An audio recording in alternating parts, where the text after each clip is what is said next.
بسم اللہ الرحمن الرحیم۔ السلام علیکم خواتین و حضرات، قرآن کے تجزیاتی مطالعے کی اس نشست میں آپ کو خوش آمدید کہتا ہوں۔ آج بھی ہم سورہ بقرہ ہی کے ایک مقام کا مطالعہ کریں گے، اور پچھلے کچھ عرصے سے آپ نے دیکھا ہوگا کہ ہم سورہ بقرہ کے مختلف مقامات کا تقابلی جائزہ لیتے رہے ہیں۔ اس کی وجہ بھی یہی ہے کہ یہ سورہ جیسے کہ آپ کو معلوم ہوگا قرآن کی سب سے لمبی سورہ ہے، اور اس میں ایسے مقامات جن کا تقابلی مطالعہ اور تجزیاتی مطالعہ جو ہے وہ جو ٹریڈیشنل اسکول آف تھاٹ ہے اس کی جو انٹرپریٹیشن کے پرنسپلز ہیں وہ اس کے نمائندہ ہیں، اگرچہ اور بھی ہمیں معلوم ہے کہ اس میں ٹرینڈز پائے جاتے ہیں، کرنٹس پائے جاتے ہیں، لیکن فار آل انٹینٹس اینڈ پرپزز یہ جو تفسیر بالروایہ کا اسکول ہے اس کے اندر جو ڈومینیٹ کر رہا ہے، یعنی جو روایتی اسکالرز کا جو میجر ڈومینیٹ کر رہا ہے وہ تفسیر بالروایہ کا اسکول ہے۔ اور اس میں آپ نے یہ بھی دیکھ لیا ہوگا کہ کتنا زیادہ ڈیپینڈنسی ہے روایت کے ذریعے سے قرآن کو انٹرپریٹ کرنے کی۔ اور جیسے کہ آپ نے بعض مقامات کے مطالعے میں نوٹ کیا ہوگا کہ اگر قرآن مجید کی شرح پیغمبر صلی اللہ علیہ وسلم کی طرف سے یا صحابہ کی طرف سے کر دی جاتی ہے، یہ ایک الگ بات ہے کہ یہ اسٹیبلشڈ ہوتا ہے نہیں، لیکن اگر وہ بظاہر بھی کر دی جاتی ہے تو پھر قرآن مجید کی جو آیات ہیں ان کو اس کے مطابق انٹرپریٹ کیا جاتا ہے۔ اور اگر دوسرے مقامات میں کوئی تضاد پیدا ہو رہا ہے تو اس تضاد کو بھی ریزالو کرنے کی کوشش یہ کہہ کے کی جاتی ہے کہ چونکہ قرآن مجید کی جو شرح اوتھینٹک شرح ہے وہ پیغمبر ہی کر سکتے ہیں، لہٰذا اگر کوئی اور مقام سے تضاد پیدا ہو بھی رہا ہے تو یہ ہمارا اپنا قصور فہم ہے، ہماری اپنی اس میں کوئی فہم کا قصور ہے جس کو ہمیں ریزالو رکھنا چاہیے۔ فرائی اسکالرز آپ نے دیکھا ہوگا ان کی جو بنیاد ہے وہ ٹیکسٹ کی اسٹڈی پہ ہے، یعنی انٹرنزک ہے، یعنی خود جو متن ہے قرآن مجید کا وہ کیا آپ سے کہہ رہا ہے۔ چونکہ قرآن مجید کو نبی صلی اللہ علیہ وسلم نے جب دیا اللہ کی طرف سے تو ٹیکسٹ کے فارم میں دیا، اور وہ ٹیکسٹ جو ہے وہ ایک محدد ٹیکسٹ ہے، یعنی ایک ڈٹرمنڈ ہے جو ایک خاص جگہ سے شروع ہوتا ہے، خاص جگہ پہ ختم ہوتا ہے، اور ٹیکسچول انالیسس کے ذریعے سے ہی سارے معاملات کو یہ اسکول آف تھاٹ دیکھتا ہے۔ اس ٹیکسٹ کے اندر جو پرائمری چیز ہے وہ ظاہر ہے کہ زبان ہے، لینگویج ہے، لینگویج کی جو اسٹڈی ہے وہ بہت اہم رول اختیار کر جاتی ہے۔ ایکسٹرینیس جتنی بھی چیزیں یا ایکسٹرنزک جتنی بھی چیزیں ہیں اس میں تاریخ ہو سکتی ہے، اس میں تفسیر ہو سکتی ہے، اس میں روایت ہو سکتی ہے، اس میں حدیث ہو سکتی ہے، وہ سب چیزیں اس ٹیکسٹ کے تابع ہیں۔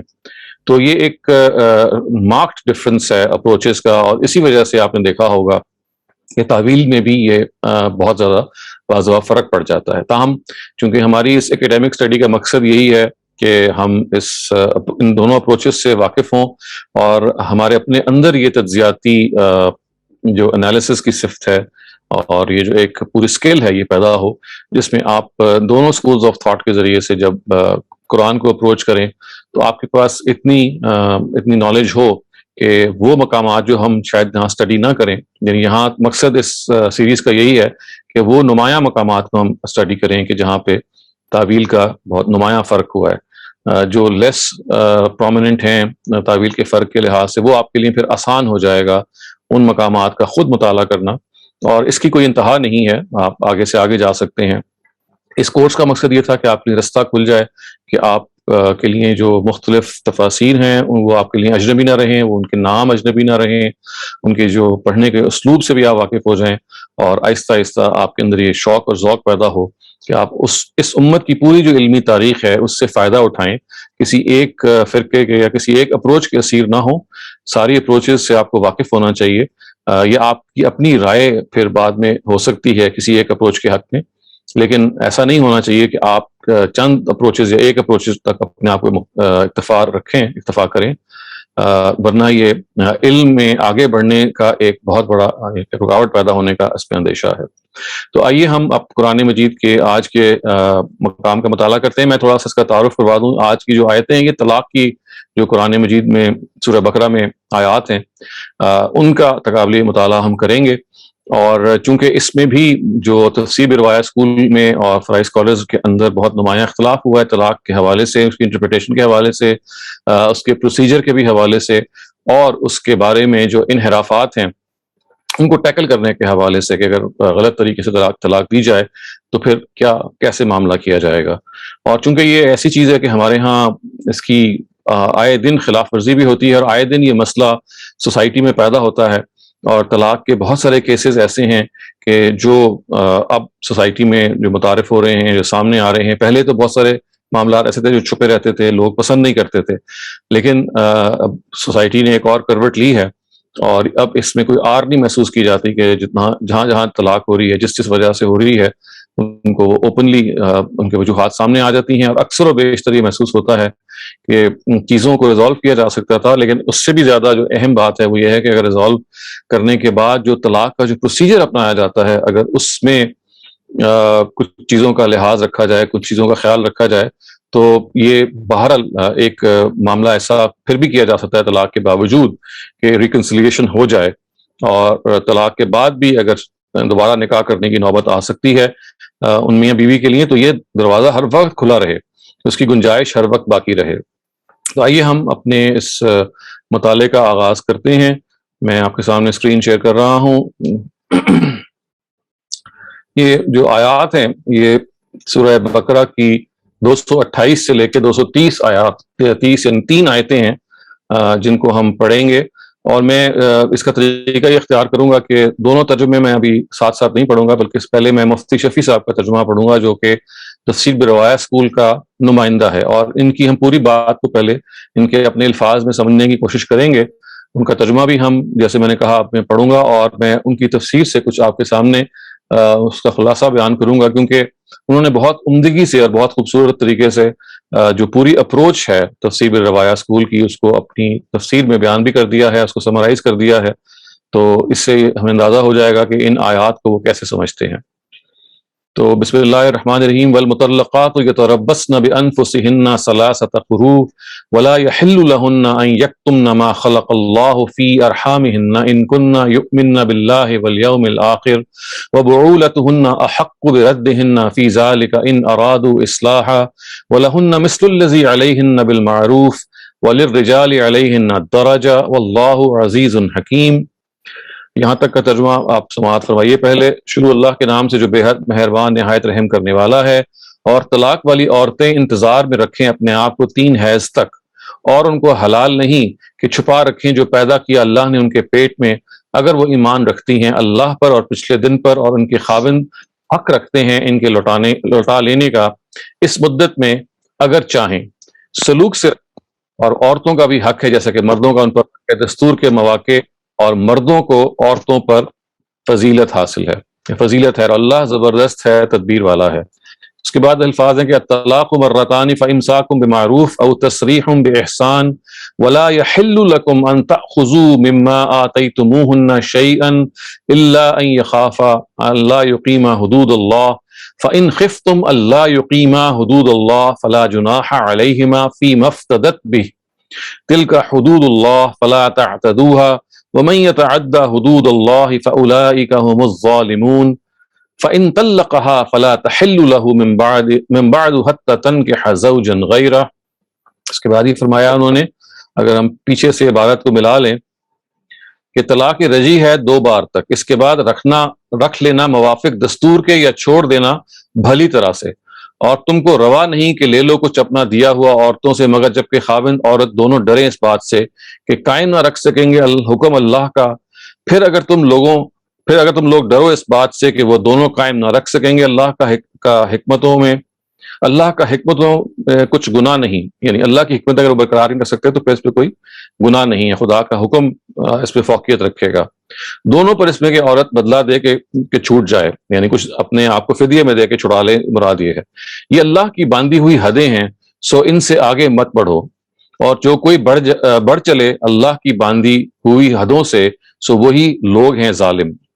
پھر اگر اس عورت کو طلاق دی یعنی تیسری بار، تو اب حلال نہیں اس کو وہ عورت اس کے بعد جب تک کہ نکاح نہ کر لے کسی خاوند سے۔ وہ پیچھے سے اگر آپ ملا کے پڑھیں تو حتیٰ تنکحہ، تو فإن طلقها فلا تحل له من بعد حتیٰ تنکحہ زوجا غیرہ، یعنی اگر تیسری مرتبہ بھی طلاق ہو جائے تو اب حلال نہیں ہے اس کو وہ عورت جب تک نکاح نہ کر لے وہ عورت کسی خاوند سے، اور اس کے سوا پھر اگر طلاق دے دے، یعنی وہ خاوند جو ہے دوبارہ طلاق دے دے، تو جو دوسرا خاوند ہے مراد یہ ہے، تو کچھ گناہ نہیں ان پر۔ اور اس کے الفاظ یہ ہیں کہ فإن طلقها فلا جناح عليهما ان يتراجعا ان ظنا ان يقيما حدود الله وتلك حدود الله يبينها لقوم يعلمون۔ ان دونوں پر کے یعنی کوئی گناہ نہیں ان دونوں پر کہ باہم مل جاویں اگر خیال کریں کہ قائم رکھیں گے اللہ کا حکم، اور یہ حدیں باندھی ہوئی اللہ کی اور یہ حدیں باندھی ہوئی ہیں، اللہ کی بیان فرماتا ہے ان کو واسطے جاننے والوں کے۔ تو یہ خواتین حضرات آپ نے یہ دیکھا سورہ بقرہ کی 228 سے لے کے 230 نمبر کی جو آیات ہیں، یہ بنیادی طور پہ طلاق کے اس کانسیپٹ کو بتا رہی ہیں جس کو مفتی صاحب نے اپنے ترجمے سے ہم نے اس کو سمجھا۔ لیکن اس ترجمے سے چونکہ کچھ چیزیں ایسی ہیں کہ جو قابل توضیح رہ جاتی ہیں، ان کی مزید ایکسپلینیشن کی ضرورت ہے، اس لیے کہ یہ طلاق کا جو پروسیجر ہے پورا، وہ چونکہ اس پہ لیٹ ڈاؤن ہے، اس کی جو باریک چیزیں ہیں جو اس آیات میں جیسے کہ سمجھا گیا ہے اور جیسے انہوں نے بیان کی ہیں، ان کو بھی آپ ذرا تھوڑا سا سمجھ لیجئے اور یہ دیکھیے کہ ان کے اپنے الفاظ میں نے آپ سے عرض کیا تھا کہ ہم نے مفتی شفیع صاحب کی تفسیر کو اسی لیے لیا ہے کہ وہ روایت تفسیر بالروایا کے ایک بہت اچھے نمائندہ اسکالر ہیں۔ اب ہم انہی آیات کو جس میں پورے طلاق کا پروسیجر بیان ہوا ہے، آپ نے یہ دیکھا کہ قرآن نے یہ کہا کہ خواتین کے لیے یہ سب سے پہلے تو یہ ضروری ہے کہ وہ 3 حیض تک اپنے آپ کو روکے رکھیں۔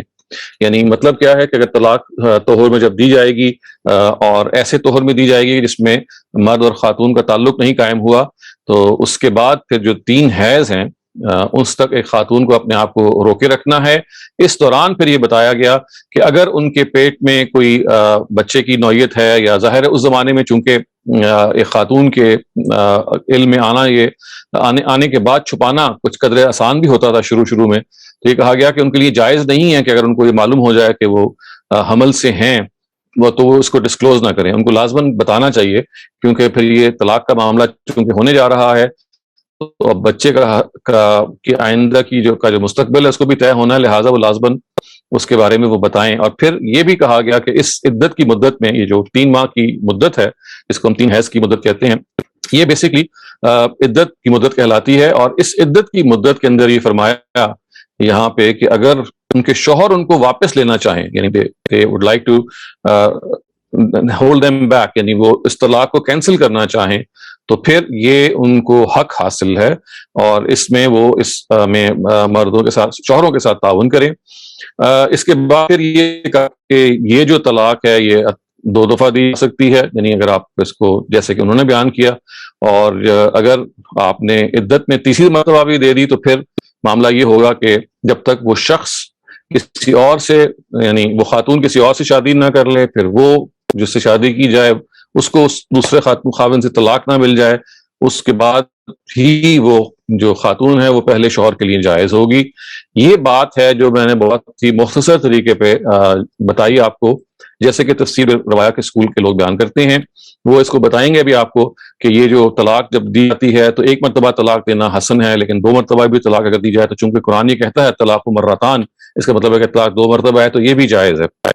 اس کے بعد پھر آگے ہم یہ بھی اسٹڈی کریں گے کہ اگر یہ طلاق دینے کا جو حق ہے یہ ایک ہی مرتبہ مرد استعمال کر دے تو پھر اس کو کیسے دیکھا جائے گا، اور اگر اس کے بارے میں جو حدیث ہمیں بتاتی ہیں ان طلاق کے بارے میں، طلاق کے پروسیجر کے بارے میں، وہ ایک مزید قرآن میں اسپیسیفکیشنز پیدا کرتی ہیں، ابھی ہم وہ بھی انہی کے الفاظ میں سنتے ہیں۔ لیکن آپ اگر براڈلی اس چیز کو جان گئے ہیں تو آپ اس سے یہ سمجھ سکتے ہیں کہ یہ جو قرآن کا جہاں تک فہم ہے اس کا خلاصہ یہ ہے۔ لیکن اب روایات چونکہ اس فہم میں تفسیر روایات کے اسکول میں ہمیشہ کوئی مزید اضافہ بھی کرتی ہیں یا مزید تقیید پیدا کرتی ہیں، اسپیسیفائی کر دیتی ہیں یا کچھ ایڈ کر دیتی ہیں جس کو ایکسیپٹیبل ہوتا ہے، اس کا جو وہ رول ان کو، تو ہم وہ دیکھتے ہیں کہ وہ اس کو کیسے بیان کر رہے ہیں۔ تو میں آپ کے سامنے ایک مرتبہ پھر اسکرین شیئر کر رہا ہوں اور کچھ منتخب حصے ہیں جو میں پڑھوں گا ان کی تفسیر سے، تاکہ آپ کو یہ اندازہ ہو جائے کہ کس طرح سے وہ اس پورے کے پورے پروسیجر کو دیکھتے ہیں۔ اس کو ہم جب مکمل کر لیں گے تو پھر ہم فرائی اسکالرس کی جو اپروچ ہے اس پوری کے پورے حصے کے حوالے سے طلاق کے بارے میں، وہ آپ کے سامنے آ جائے گی۔ سو ہم اپنی ایک مرتبہ پھر اسکرین کی طرف واپس جاتے ہیں۔ جی، تو آپ یہ دیکھ رہے ہیں، یہ انہوں نے ایک تفصیلی باب لکھا ہے مفتی شفیع صاحب نے، جیسے ہی ان کی یہ چیز ختم ہوتی ہے جہاں پہ انہوں نے ترجمہ مکمل کیا ہے، تو یہ دیکھیے انہوں نے عنوان یہ باندھا ہے کہ 3 طلاق اور اس کے احکام کی تفصیل۔ اب میں آپ کے سامنے، میں جیسے کہا کہ میں سارا حصہ نہیں پڑھوں گا، بلکہ وہ حصے کے جو اہم ہیں جس سے آپ کو ان کے استدلال کو اور مزید قریب سے سمجھنے کا موقع ملے گا، میں اس کو بیان کر رہا ہوں۔ تو یہ فرماتے ہیں کہ یہاں قرآن کریم کے اسلوب بیان پر غور کرنے سے یہ بات پوری وضاحت کے ساتھ سامنے آ جاتی ہے کہ طلاق دینے کا اصل شرعی طریقہ یہی ہے کہ زیادہ سے زیادہ 2 طلاق تک پہنچا جائے، دیکھیں زیادہ سے زیادہ 2 طلاق تک پہنچا جائے، تیسری طلاق تک نوبت پہنچانا نامناسب نہیں، یعنی نامناسب، یعنی تیسری طلاق اگر نوبت پہنچ جاتی ہے تو یہ اگرچہ نامناسب نہیں ہے، مگر الفاظ اس کے کیا ہیں کہ الطلاق مرتان، اور تیسری طلاق کے جو الفاظ ہیں وہ کیا ہیں کہ فَإِن طَلَّقَهَا، اگر آپ اس ٹیکسٹ کو دوبارہ رجوع کریں گے اس سے تو جو آیت اگلی ہے تو وہ آپ کو بتا دے گی کہ آپ 2 دفعہ طلاق دے سکتے ہیں، لیکن تیسری طلاق تک اگر آپ کی نوبت پہنچے تو یہ مناسب نہیں ہے۔ تو جب مناسب نہیں ہے تو اس کی وجہ کیا ہے کہ الفاظ کیا ہیں قرآن کے، الطلاق مرتان، مرہ کہتے ہیں عربی زبان میں ایک کو، مرتان کہتے ہیں 2 کو، 2 مرتبہ۔ تو یہ فرماتے ہیں مفتی صاحب کہ بھئی 2 تک تو دی جا سکتی ہیں، لیکن تیسری طلاق کے جو الفاظ ہیں وہ کس طرح سے بیان ہوئے ہیں، فَإِن طَلَّقَهَا سے، جس میں یہ اشارہ موجود ہے کہ ورنہ یعنی یہ اشارہ موجود ہے کہ یہ الفاظ نہیں کہے گئے، گویا کہ اگر تیسری طلاق کے الفاظ کو بھی کہا جانا تھا تو سیدھی طرح سے تعبیر کیا تھی، الطلاق ثلاث، یعنی پھر مرتان نہیں کہا جاتا، پھر کہا جاتا ہے طلاق 3 دفعہ ہے۔ اس کو چھوڑ کر یہ تعبیر اختیار کرنے میں واضح اشارہ ہے کہ تیسری طلاق تک پہنچنا نہیں چاہیے، یہ آپ غور سے سنیے، یعنی وہ فرما رہے ہیں کہ تیسری طلاق تک نہیں پہنچنا چاہیے۔ یہی وجہ ہے کہ امام مالک اور بہت سے فقہا نے تیسری طلاق کی اجازت ہی نہیں دی، اور وہ اس کو طلاق بدعت کہتے ہیں، یعنی اگر آپ نے 3 طلاق دے دی ہے تو یہ طلاق بدعت ہے۔ اور دوسرے فقہا نے 3 طلاق کو صرف اس شرط کے ساتھ جائز قرار دیا ہے کہ الگ الگ 3 طہروں میں 3 طلاقیں دی جائیں، الگ الگ 3 طہروں میں، یعنی ہر طہر میں آپ نے 1 طلاق دی۔ اور ان فقہا کی اصطلاح میں اس کو بھی طلاق سنت کے الفاظ سے تعبیر کر دیا گیا ہے، مگر اس کا یہ مطلب کسی کے نزدیک نہیں ہے کہ اس طرح 3 طلاقیں دینا مسنون اور محبوب ہے، بلکہ طلاق بدعت کے مقابلے میں اس کو طلاق سنت اس معنی میں کہہ دیا گیا ہے کہ یہ صورت بھی بدعت میں داخل نہیں ہے۔ تو یہ آپ اس سے آپ اندازہ لگا سکتے ہیں کہ وہ بھی یہ فرما رہے ہیں کہ طلاق کو آپ زیادہ سے زیادہ 2 مرتبہ دے سکتے ہیں، تیسری مرتبہ اگر آپ دیں گے تو امام مالک اور اکثر جو فقہا ہیں اس کو کہتے ہیں یہ طلاق بدعت ہے۔ اور طلاق کے اگر آپ 2 دفعہ دیتے ہیں تو اس کے بارے میں بھی یہ کہتے ہیں کہ یہ اگرچہ طلاق سنت ہے کیونکہ یہ اس طرح سے بیان ہوگی، لیکن وہ اس کو صرف تفریق اس لیے کر رہے ہیں اس کی 1 طلاق سے کہ بھئی اگر یہ طلاق بدعت تو نہیں ہے لیکن تاہم یہ بھی ناموضوع ہے، اصلاً 1 ہی طلاق دینی چاہیے، تو وہ یہ فرما رہے ہیں۔ اب ہم آگے ذرا چلتے ہیں ان کی بات کو سمجھتے ہوئے۔ سنت کے ارشادات اور تعامل صحابہ، اور تعامل صحابہ کا کیا مطلب ہے، پریکٹس آف دا کمپینینز، ان کی جو پریکٹس ہے سے تابعین سے عدد طلاق کے متعلق جو کچھ ثابت ہوتا ہے اس کا خلاصہ یہ ہے کہ جب طلاق دینے کے سوا کوئی چارہ نہیں رہے تو طلاق احسن کا طریقہ اختیار کیا جائے، جس کا مطلب کیا ہے کہ صرف 1 طلاق حالت طہر میں دے کر، جس میں مجامعت نہ کی ہو، یعنی انٹیمیسی نہ کی ہو، اور یہ 1 طلاق دے کر چھوڑ دیا جائے، عدت ختم ہونے کے ساتھ رشتہ نکاح خود ٹوٹ جائے گا۔ اس کو فقہا نے طلاق احسن کہا ہے، اور صحابہ نے اسی کو طلاق کا بہتر طریقہ قرار دیا ہے۔ تو دیکھیے کتنی امپورٹنٹ بات ہے کہ طلاق کو 1 ہی مرتبہ دیا جائے گا، اس کو فقہا طلاق احسن کہتے ہیں۔ جب آپ 2 دفعہ طلاق دیں گے تو یہ ان لوگوں کے مفتی صاحب کے مطابق یہ پھر بھی ایک جائز ہے، کیونکہ قرآن نے کہہ دیا کہ طلاق آپ 2 مرتبہ دے سکتے ہیں، لیکن اس کو وہ کہتے ہیں یہ طلاق حسن ہے۔ لیکن اگر آپ نے 3 دفعہ طلاق دے دی تو پھر یہ طلاق بدعت ہے۔ تو آپ اس سے اندازہ لگائیں کہ 1 دفعہ طلاق کو طلاق احسن کہتے ہیں، اگر آپ نے 2 مرتبہ دے دی تو یہ طلاق حسن ہے، اور 3 مرتبہ دے دی تو یہ طلاق بدعت ہے، یعنی this is not at all acceptable. تو ان 3 سٹیجز سے وہ پورے طلاق کے پروسیس کو گزارتے ہیں۔ لیکن ظاہر ہے کہ یہ اب ایسی چیز ہے نا کہ جو ہر انسان اس کو فالو نہیں کرتا، تو اب یہ مسئلہ پیدا ہوتا ہے کہ اگر لوگ 1 سے زیادہ طلاق دے بیٹھے ہیں اور کر بیٹھے ہیں تو پھر کیا کیا جائے۔ تو وہ فرماتے ہیں کہ ابن ابی شیبہ نے اپنے مصنف میں، یعنی مصنف ابن ابی شیبہ جو ان کی کتاب ہے میں حضرت ابراہیم نخعی سے نقل کیا ہے، یہ ایک تابعی ہیں، کہ صحابہ کرام طلاق دینے میں اس کو پسند کرتے تھے کہ صرف 1 طلاق دے کر چھوڑ دیں اور عدت طلاق 3 حیض پورے ہونے دیے جائیں تاکہ عورت آزاد ہو جائے۔ تو یہ اسی بات کی وہ تاکید کر رہے ہیں جو پیچھے بیان ہوئی ہے کہ طلاق 1 ہی دی جائے گی، اور ابراہیم نخعی جو ہیں جو ایک تابعی ہیں وہ اس کو مزید کورابوریٹ کر رہے ہیں کہ ان کے چونکہ اساتذہ میں صحابہ شامل تھے تو وہ صحابہ نے ان کو یہ ٹیچ کیا کہ آپ کو 1 ہی مرتبہ طلاق دینی ہے۔ اچھا آپ دیکھیے ذرا آگے بڑھیے، اس کو تھوڑا سا باریکی سے سمجھنا پڑے گا۔ قرآن کریم کے الفاظ مذکورہ سے اس کی بھی اجازت نکلتی ہے کہ 2 طلاق دے دی جائیں۔ اب دیکھیے وہ آگے بڑھ رہے ہیں، ابھی تو ہمیں انہوں نے یہ بتایا ہے کہ طلاق احسن اصل ہے، احسن کا کیا مطلب ہے، جو 1 مرتبہ طلاق دی جائے، لیکن وہ کہتے ہیں کہ طلاق حسن جس کا مطلب کیا کہ 2 دفعہ طلاق دی جائے، یہ بھی ٹھیک ہے، کیونکہ قرآن مجید کے جو الفاظ ہیں مرتان، اس سے یہ اجازت نکلتی ہے کہ 2 طلاقیں بھی ہم دے سکتے ہیں، لیکن ساتھ ہی وہ اس کو پھر اب اسپیسیفائی کرتے ہیں، اور وہ کیا کرتے ہیں کہ مگر مرتان کے الفاظ سے اس سے اشارہ فرما دیا کہ 2 طلاق بیک لفظ اور بیک وقت نہ ہوں، بلکہ 2 طہروں میں الگ الگ ہوں. ٹھیک ہے، اس کو آپ غور سے سنیے، یعنی ایک ہی مجلس میں اکٹھی 2 طلاقیں نہیں دی جائیں گی. وہ کہتے ہیں کہ قرآن مجید میں جب یہ کہا گیا کہ طلاق آپ 2 مرتبہ دیں، تو اس کا مطلب کیا ہے کہ ہر طہر میں آپ 1 طلاق دیں. طہر کا کیا مطلب ہے؟ جو حیض کے علاوہ جو پاکیزگی کا وقت ہوتا ہے خاتون کے، اس کو ہم طہر کہتے ہیں. تو آپ نے 1 طہر میں طلاق دے دی، اس کے بعد ظاہر ہے 3 حیض آئیں گے نا، اور درمیان میں طہر بھی آئیں گے. تو یہ فرما رہے ہیں کہ پھر آپ کو ہر طہر میں 1 طلاق اگر آپ دے دیتے ہیں تو یہ بھی ٹھیک ہے، اور اس کو کہتے ہیں یہ طلاق حسن ہے. اچھا، آگے وہ کہتے ہیں کہ الطلاق و مرتان سے بھی 2 طلاق کی اجازت ثابت ہو سکتی تھی، مگر مرتان ایک ترتیب و تراخی کی طرف مشیر ہے. ترتیب و تراخی کا کیا مطلب ہے؟ there is a certain order and arrangement, there is a certain جسے کہتے ہیں نا کہ ایک وقفہ ہے درمیان میں ایک چیز کے ہونے کے بعد دوسری چیز ہونے کا. مشیر کا کیا مطلب ہے؟ اس کی طرف اشارہ ہے، جس سے مستفاد ہوتا ہے. مستفاد ہوتا ہے کیا مطلب؟ جس سے واضح ہوتا ہے کہ 2 طلاقیں ہوں تو الگ الگ ہوں. یعنی اگر آپ نے 2 بھی دینی ہے تو یہ this should not be in the same vein, at the same time, but on 2 different occasions. اس کے بعد انہوں نے ایک مثال دی ہے. خیر، آگے ہم بڑھے تو بہرحال 2 طلاقوں تک قرآن حکیم کے الفاظ سے ثابت ہے، اس لیے با اتفاق ائمہ و فقہا یہ طلاق سنت میں داخل ہے، یعنی بدعت نہیں ہے.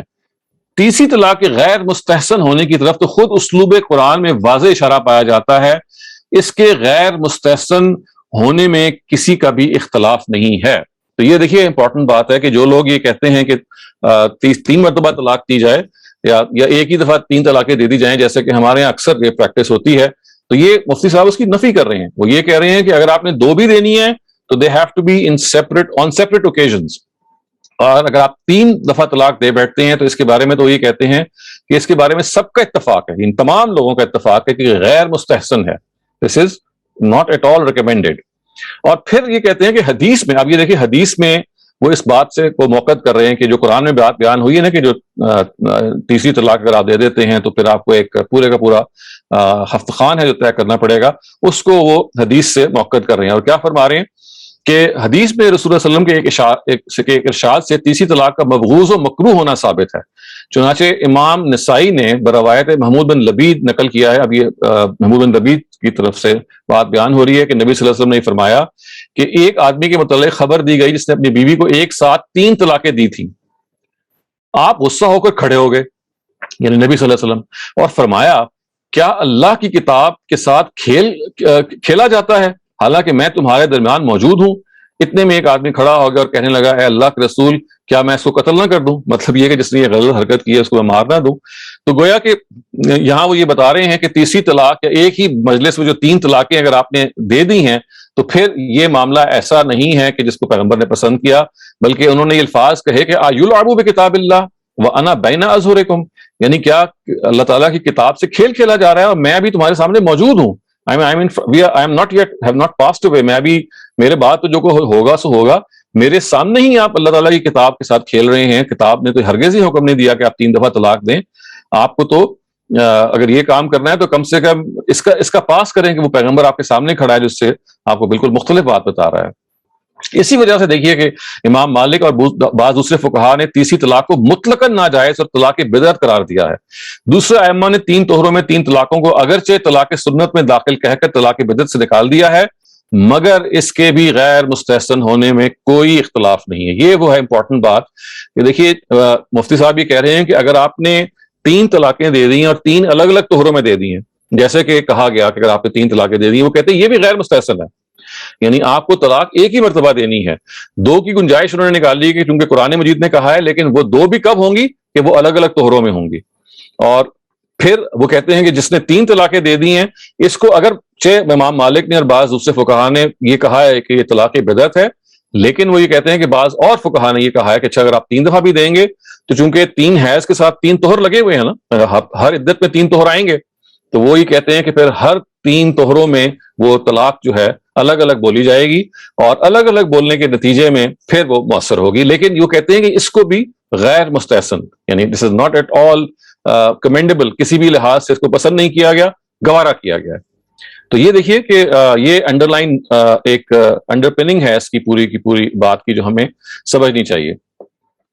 اچھا اس کے بعد وہ کہتے ہیں کہ خلاصہ یہ ہے کہ شریعت اسلام نے جو طلاق کے 3 درجے طلاق کی صورت میں بیان کیے ہیں، اس کا مطلب ہرگز نہیں ہے کہ ان تینوں درجوں کو عبور کرنا ضروری ہے یا بہتر ہے، بلکہ جیسے کہ وہ آگے بیان کر رہے ہیں، بلکہ شریعت کا تو یہ ہے کہ اول تو طلاق پر اقدام ہی ایک مبعوث چیز ہے، یعنی ان دا فرسٹ پلیس طلاق تو آپ کو دینی نہیں چاہیے. اگر مجبوری میں یہ اقدام کی نوبت آ جائے تو اس کے کم سے کم درجے یعنی ایک طلاق پر اتفاق کیا جائے، یعنی ایک ہی مرتبہ دی جائے، اور عدت گزرتے ختم ہوتے ہی ایک طلاق سے رشتہ زوجیت ختم ہو جاتا ہے، قطع ہو جاتا ہے. اس کے لیے کافی ہے. عورت آزاد ہو کر دوسرے شخص سے نکاح کر سکتی ہے، اور اسی شخص سے دوبارہ بھی نکاح کر سکتی ہے جس نے اس کو طلاق دی ہے. یہی طریقہ طلاق احسن کہلاتا ہے. اس طریقے میں یہ حکمت اور فائدہ بھی ہے کہ صریح الفاظ طلاق سے ایک طلاق دینے کی صورت میں طرفین کے لیے مصالحت کی راہیں کھلی رہتی ہیں، یعنی they can reconcile. آپ نے ایک طلاق دی، عدت کی مدت ختم ہوئی، now you can even remarry her and if she is willing of course. وہ کسی اور سے شادی کر سکتی ہے، آپ بھی کسی اور سے شادی کر سکتے ہیں، اور اگر آپ چاہیں تو آپ آپس میں دوبارہ شادی کر سکتے ہیں. اور عدت ختم ہو جانے کے بعد اگرچہ نکاح ٹوٹ چکے گا اور عورت آزاد ہو جائے گی، مگر پھر بھی یہ گنجائش باقی رہے گی کہ دونوں میں اب مصالحت ہو جائے اور باہم نکاح کرنا چاہیں تو نکاح جدید اس وقت ہو سکتا ہے، یعنی ایٹ دا سیم ٹائم آپ فوراً دوبارہ سے نکاح کر سکتے ہیں. تو یہ آپ یہ دیکھیے اس موقف کو انہوں نے بہت خوبصورتی سے، بہت سلیس طریقے سے بیان کر دیا ہے، جس طرح سے اس کو انہوں نے پریزنٹ کیا. اب اصل میں جو مسئلہ پیدا ہوتا ہے وہ یہ ہے کہ پھر اگر اس کی خلاف ورزی کی جائے تو پھر کیا جائے گا. ہم تھوڑا سا آگے بڑھتے ہیں اور آگے بڑھ کے ہم پھر یہ دیکھتے ہیں کہ ان کی یہ جو ساری اس معاملے میں تفصیل ہے وہ کیا ہے. دیکھیے سب سے پہلے تو وہ یہ کہتے ہیں کہ اگر طلاق جو الگ الگ دی جائے تو پھر اگر ایک آدمی 3 طلاقیں اگر اکٹھی دے بیٹھے تو پھر کیا جائے گا. اب وہ اس چیز کو بیان کرنا چاہ رہے ہیں. اچھا اس کو ہم ابھی تھوڑا سا یوں سمجھ لیجئے کہ جو اس کی تفصیل ہے اس کو ہم ذرا اب جان لیتے ہیں کہ اگر 3 طلاقیں اکٹھی ہو جائیں تو پھر کیا جائے گا. تو دیکھیے اس کو یہاں سے بیان کرنا شروع کرتے ہیں. یہ اگر آپ دیکھ رہے ہیں نا، یہ جو پیج 562 ہے، اس کے بالکل نیچے لکھا گیا ہے کہ اگر کسی نے غیر مستحسن یا غیر مشروع طریقے سے 3 طلاقیں دے دی ہیں تو اس کا اثر کیا ہوگا. یعنی دیکھیں انہوں نے کیا ہمیں سمجھایا ابھی تک انہوں نے ہمیں یہ سمجھایا کہ دیکھیے طلاق دینے کا طریقہ یہ ہے کہ ایک مرتبہ دی جائے اور عدت کے بعد وہ خاتون آزاد ہے اور آپ چاہیں اسے دوبارہ شادی کر لیں یا آپ اور وہ اپنی رضامندی سے کسی اور سے شادی کر لیں. لیکن 2 طلاقیں اگر آپ دیتے ہیں یہ بھی نامناسب ہے، لیکن اس کو گوارا کیا جائے گا. یہ طلاق حسن کہلاتی ہے. 3 طلاقیں جو ہے بالکل گوارا نہیں کی جائیں گی، یہ طلاق بدعت کہلاتی ہیں. اب وہ یہ کہہ رہے ہیں کہ دیکھیے یہ تو اصل قانون ہو گیا، لیکن اب یہ مسئلہ پیدا ہو گیا کہ اگر لوگ اس کی پیروی نہ کریں اور اکٹھی طلاقیں دے بیٹھیں، 3 دے دی ایک ہی مجلس میں دے دی، یا اس کے علاوہ انحرافات ہیں. جیسے آپ دیکھیے کہ آپ نے بجائے سے کہ طہر میں طلاق دیں آپ نے حیض میں طلاق دے دی، یا آپ نے کسی ایسے طہر میں طلاق دے دی کہ جس میں آپ نے خاتون کے ساتھ انٹیمیسی کی ہے. تو یہ اب سارے انحرافات ہیں. تو اس کے بارے میں اب وہ فرماتے ہیں اس کا جواب عقلی اور حرفی طور پر تو یہی ہے کہ کسی فعل کا جرم ناحق یا گناہ ہونا تو بالکل ٹھیک ہے، مگر اس کا یہ مطلب نہیں ہے کہ وہ ہو نہیں جائے گا. یعنی یہ اس کی مثال وہ ایسے انہوں نے دی ہے کہ جب کوئی گولی یا تلوار مار کر قتل کیا گیا ہے تو وہ قتل تو ہو ہی جاتا ہے. اس کی موت تو اس کا انتظار نہیں کرتی کہ یہ گولی جائز طریقے سے ماری گئی ہے یا ناجائز طریقے سے ماری گئی ہے. چوری کرنا با اتفاق مذہب جرم و گناہ ہے، مگر جو مال اس طرح غائب کر دیا گیا وہ تو ہاتھ سے نکل گیا. اس طرح تمام معاصی اور جرائم کا یہی حال ہے کہ جرم کا اور گناہ ہونا تو ان کے لیے ہونا مؤثر ہے، لیکن اس کا یہ مطلب نہیں ہے کہ وہ ہوتے نہیں ہیں. یہ دیکھیں یہ بڑی امپورٹنٹ بات ہے. وہ آپ کو یہ بتا رہے ہیں کہ طلاق تو اصل میں دینا ایک ہی مرتبہ چاہیے آپ کو، اور اس کے علاوہ اگر آپ کو یہ طلاق دیتے ہیں تو وہ انتہائی غلط کام ہے، اس پہ سزا بھی آپ دے سکتے ہیں، لیکن اس سے طلاق واقع ہو جاتی ہے. یعنی یہ نہیں ہوتا کہ طلاق واقع نہیں ہوتی. اس کی انہوں نے مثال دی ہے کہ کسی کو آپ نے قتل کرنا ہے، جائز طریقے سے کریں گے تو ظاہر ہے کہ پراپر طریقے سے قتل کیا جائے گا، اسٹیٹ کی طرف سے کوئی سزا دی جائے گی. لیکن اگر کوئی ناجائز طریقے سے قتل کرے گا تو قتل تو پھر بھی ہو جائے گا نا. یعنی جائز اور ناجائز کی بحث تو آپ کرتے رہیں، واقعہ تو ہو گیا. تو وہ مثال یہ دے رہے ہیں کہ چاہے آپ صحیح طریقے سے طلاق دیں چاہے آپ غلط طریقے سے طلاق دیں، طلاق تو ہو جائے گی. That is what he is saying. صحیح طریقے سے دیں یا غلط طریقے سے دیں طلاق تو ہو جائے گی. ایسے ہی کہ جیسے کسی کو اگر آپ نے مارنا ہے تو وہ جائز طریقے سے ماریں یا ناجائز طریقے سے ماریں, موت تو اب ہو گئی ہے نا, لیکن وہاں ظاہر ہے کہ چونکہ آپ نے غلط طریقے سے مانا ہے تو اب آپ کو پینلائز تو کیا جائے گا اللہ کی طرف سے. تو وہ یہ کہتے ہیں کہ اگر آپ نے کسی نے 3 طلاقیں اکٹھی دے دی ہیں تو اس سے طلاق واقع ہو جائے گی, اور واقع ہو جانے کے لیے وہ یہ کہتے ہیں کہ خود پھر وہ استدلال کرتے ہیں حدیثوں سے. السلام علیکم خواتین و حضرات, بہت معذرت کے ساتھ آج تھوڑا سا انٹرنیٹ کا مسئلہ ہے. ڈاکٹر شہزاد سلیم کے انٹرنیٹ کے مطابق I think that's what I understand. تو ہم انتظار کرتے ہیں کہ وہ جلد از جلد ہمیں دوبارہ جوائن کر لیں. تو انشاءاللہ جیسے وہ اپنے سسٹم کو ریبوٹ کریں گے تو ہم محفل وہیں سے شروع کریں گے. تو اہم بات یہ بھی ہے کہ جو ٹاپک ہم آج ڈسکس کر رہے ہیں یہ بڑا گہرا اور امپورٹنٹ ٹاپک ہے ہم سب کے لیے, پورے عالم اسلام کے لیے. تو ہم پہلے اس ٹاپک کو ڈسکس کر لیں, اس کے جب سوال جواب ہوں گے تو ہم ان سے شروع کریں گے, اور جب ہمارے پاس وقت رہ جائے گا تو پھر جو اور باقی لیکچرز کے سوال ہوں گے یا جو غیر متعلقہ سوال ہیں تو پھر ہم ان پہ بھی توجہ دیں گے.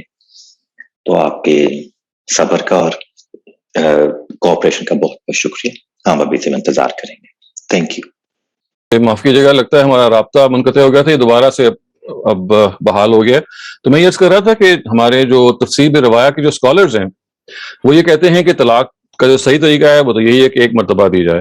اس کے بعد اگر انحراف ہو جائے گا تو اس کا یہ مطلب نہیں ہے کہ وہ طلاق واقع نہیں ہوگی, طلاق تو پھر بھی واقع ہو جائے گی. یعنی اگر آپ نے 3 طلاقیں دے دی ہیں in spite of the fact that they were basically خلاف ورزی ہے پروسیجر کی, لیکن وہ واقع کر دی جائے گی.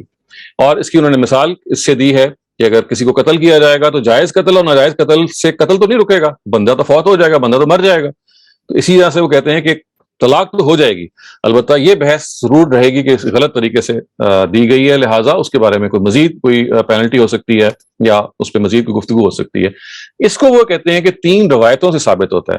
تو مفتی شفیع صاحب نے اس بات کو کہ یہ بات کہ طلاق اگر آپ نے غلط طریقے سے دی ہے, اور غلط طریقے میں یہ خاص طور سے اس کو پیش کیا ہے کہ 3 طلاقیں آپ نے اکٹھی دے دی ہیں, تو اب وہ کہتے ہیں کہ یہ تو نافذ ہو جائیں گی. قرآن سے نہیں وہ کہتے ہیں حدیثوں سے معلوم ہوتا ہے کہ جب کسی شخص نے 3 طلاقیں دے دی تو نبی صلی اللہ علیہ وسلم نے ان طلاقوں کو واقع کر دیا. تو آئیے وہ 3 حدیثیں جو وہ پیش کرتے ہیں ذرا ان کو بھی دیکھ لیتے ہیں تاکہ ہمارے سامنے پوری جو تصویر ہے وہ آ جائے. اچھا, آپ کو یاد ہوگا کہ ابھی ہم نے محمود بن لبید کی روایت پڑھی تھی نا, وہ نسائی میں جو آئی ہے کہ بھئی میرے سامنے کتاب الہی کا مذاق اڑایا جا رہا ہے. تو وہ کہتے ہیں کہ یہ 3 روایتیں ایسی ہیں کہ جس سے صاف واضح ہوتا ہے کہ نبی صلی اللہ علیہ وسلم نے اپنے غصے کا تو اظہار کیا, لیکن ایسا نہیں ہے کہ ان کو ریورس کر دیا طلاق کو. تو اس میں وہ ایک یہ کہتے ہیں کہ محمود بن لبید کی جو روایت ہے جو بحوالہ نسائی اوپر لکھی گئی ہے اس میں 3 طلاقیں بیک وقت دینے پر انتہائی ناراضگی کا اظہار تو منقول ہے, یہاں تک کہ بعض صحابہ نے اس کو مستوجب قتل سمجھا, مگر یہ کہیں منقول نہیں کہ آپ نے اس کی طلاق کو ایک رجعی طلاق قرار دے کر بیوی اس کے حوالے کر دی ہو. یہ میں آپ کو دوبارہ پیچھے لے جاتا ہوں جہاں پہ وہ ذکر آتا ہے اس طلاق کا, اس سے وہ استدلال کریں. یہ دیکھیے, یہ آپ کے سامنے میں نے روایت پڑھی تھی نا محمود بن لبید کی کہ جب ایک شخص نے 3 طلاقیں دے دی تو نبی صلی اللہ علیہ وسلم کو بہت غصہ آیا, اور آپ نے کہا کہ یلعبوا بکتاب اللہ وانا بین اظہرکم, کیا کتاب الہی سے مذاق اڑایا جا رہا ہے اور میں بھی آپ کے سامنے موجود ہوں.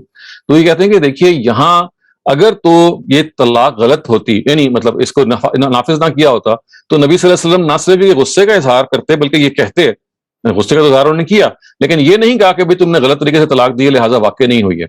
تو وہ اس روایت میں جو خاموشی موجود ہے اس سے وہ استدلال کر رہے ہیں کہ لازماً نبی صلی اللہ علیہ وسلم نے طلاق کو اس کو واقع کر دیا ہوگا. غصے کا تو اظہار کیا کہ بھئی آپ you have adapted a wrong procedure, but at the same time he has accepted کہ بھئی طلاق تو ہو گئی ہے. یہ ان کا پہلا استدلال. اب دوسرا چلے, دوسری روایت جو آگے آتی ہے جس طرح اس کی تصریح میں موجود ہے کہ رسول اللہ صلی اللہ علیہ وسلم نے حضرت عویمر بیک وقت 3 طلاقوں کو باوجود ناراضی کے نافذ فرمایا.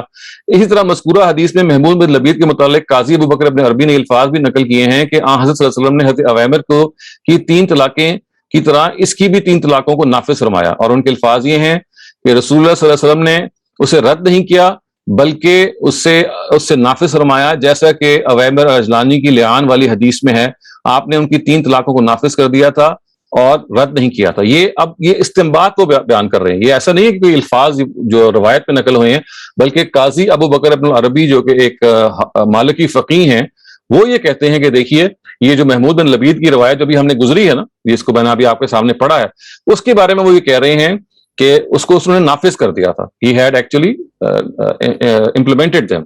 اگرچہ الفاظ میں صراحت نہیں ہے. تو یہ پہلی روایت ہے.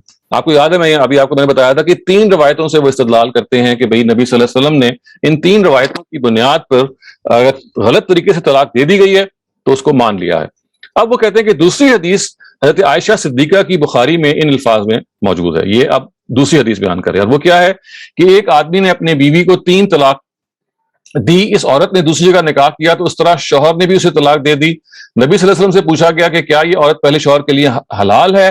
آپ نے فرمایا نہیں، جب تک کہ دوسرا شوہر سے وہ ہم بستری نہیں کر کے لطف اندوز ہو جائے اس وقت تک وہ پہلے شوہر کے لیے جائز نہیں ہے، اس وقت تک طلاق دینے سے پہلے شوہر کے لیے حلال نہیں ہوگی. تو اب یہ دوسری روایت ہے، یہ مشہور روایت ہے جس سے حلالہ بھی ثابت کیا جاتا ہے کہ اگر آپ نے تیسری مرتبہ طلاق دے دی ہے تو اب وہ عورت پہلے شخص کے لیے حلال نہیں ہے جب تک کہ وہ دوسرے شخص کے سے نکاح نہیں کر لیتی اور اس سے وہاں طلاق نہیں ہو جاتی. اور وہ کہتے ہیں کہ نکاح کا کیا مطلب ہے؟ یہ نہیں ہے کہ بس شادی کی اور طلاق ہوگی، بلکہ ضروری ہے کہ جو دوسرے شوہر سے شادی کی گئی ہے اس سے ہم بستری کی گئی ہو، اس سے وہ انٹیمیٹ تعلق قائم کیا گیا ہو.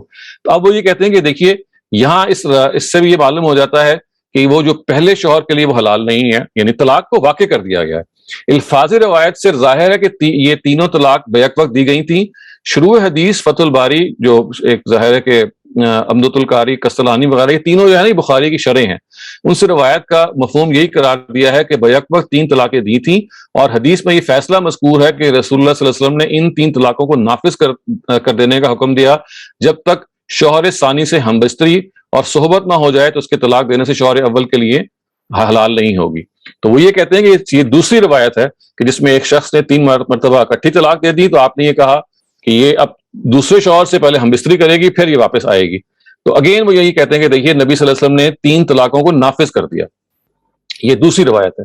اب وہ کہتے ہیں کہ تیسری روایت حضرت عویمر الجلانی کی ہے. انہوں نے رسول اللہ صلی اللہ علیہ وسلم کے سامنے اپنی بیوی سے لعان کیا اور اس کے بعد عرض کیا. لعان تو آپ کو پتہ ہے نا کہ جب میاں اور بیوی کوئی ایک دوسرے پر زنا کا الزام لگائے اور ان کے پاس اپنے علاوہ کوئی گواہ موجود نہ ہو تو پھر قسموں سے معاملہ کیا جاتا ہے، تو اس کو لعان کہتے ہیں. یہ قرآن میں مذکور ہے، سورہ نور میں اس کی سزا مذکور ہے. اب وہ تیسری روایت یہ پیش کر رہے ہیں کہ عویمر اجلانی نے یہ فرمایا، یعنی رپورٹ کیا کہ جب وہ آپس میں دونوں سے لعان سے فارغ ہو گئے، یعنی ایک دوسرے کو انہوں نے قسمیں دے دی، یعنی شوہر نے بھی الزام لگا دیا اور بیوی نے بھی اس کے جواب میں قسمیں کھا کر ہی کہا کہ یہ جھوٹا ہے. اب ظاہر ہے کہ مسئلہ ہو گیا نا پیدا کہ ایک طرف سے قسم انہوں نے کھائی، دوسری طرف سے قسم بیوی نے کھائی، اور دونوں کی قسمیں چونکہ آپس میں جب اس طرح سے ٹکرا جائیں کہ دونوں ایک دوسرے کو ریفیوٹ کرتے ہیں، تو جب بس دونوں لعان سے فارغ ہو گئے تو عویمر نے کہا کہ اے اللہ کے رسول اس پر جھوٹ بولنے والا ہوں گا اگر میں نے اس کو اپنے پاس رکھ لیا. تو عویمر رضی اللہ عنہ نے اس کو 3 طلاقیں دے دی قبل اس کے کہ رسول اللہ صلی اللہ علیہ وسلم انہیں حکم دیتے.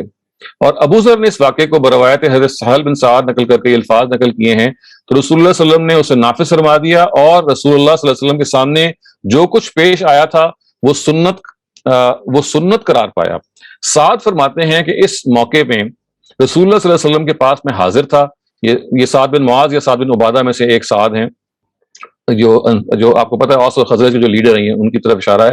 بس اس کے بعد لعان کرنے والوں کے لیے بارے میں یہ طریقہ رائج ہو گیا کہ ان کے درمیان تفریق کر دی جائے اور پھر وہ کبھی بھی جمع نہ ہوں گے. تو اب وہ کہتے ہیں کہ دیکھیے یہ 3 روایتیں ہیں جو اسٹیبلش کر رہی ہیں کہ نبی صلی اللہ علیہ وسلم نے غلط طریقے سے دی ہوئی طلاق، جو طلاق بدعت ہے، 3 طلاقیں آپ نے اکٹھی کر دی ہیں، ان تینوں کو نافذ فرمایا. اس کو وہ بیان کرتے ہیں یہاں اگر آپ درمیان میں صفحے کو دیکھیے کہ الحاصل مذکورہ 3 احادیث سے یہ ثابت ہو گیا کہ اگرچہ 3 طلاق بیک وقت رسول اللہ صلی اللہ علیہ وسلم کے نزدیک سخت ناراضی کا موجب تھیں، مگر بہرحال اثر اس کا یہی ہوا کہ تینوں طلاقیں واقع کر دی گئیں. یہ ہے ان کا استدلال. اب تینوں کے تینوں جو طلاقیں ہیں وہ واقع کر دی گئی. اب یہ مسئلہ خواتین حضرات یہاں تک ایک پوائنٹ پہ پہنچ جاتا ہے. اب اس کے بعد ایک عظیم تضاد پیدا ہوتا ہے جس کو وہ اب ریزالو کرنے کی کوشش کرتے ہیں.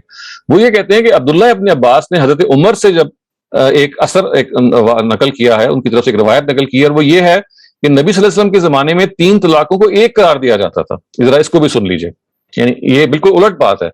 یعنی پہلے ہم نے کیا بات پڑھی کہ اگر آپ نے 3 طلاقیں دے دی ہیں یہ ہے تو یہ غلط، لیکن نبی صلی اللہ علیہ وسلم نے نافذ کر دی ہیں.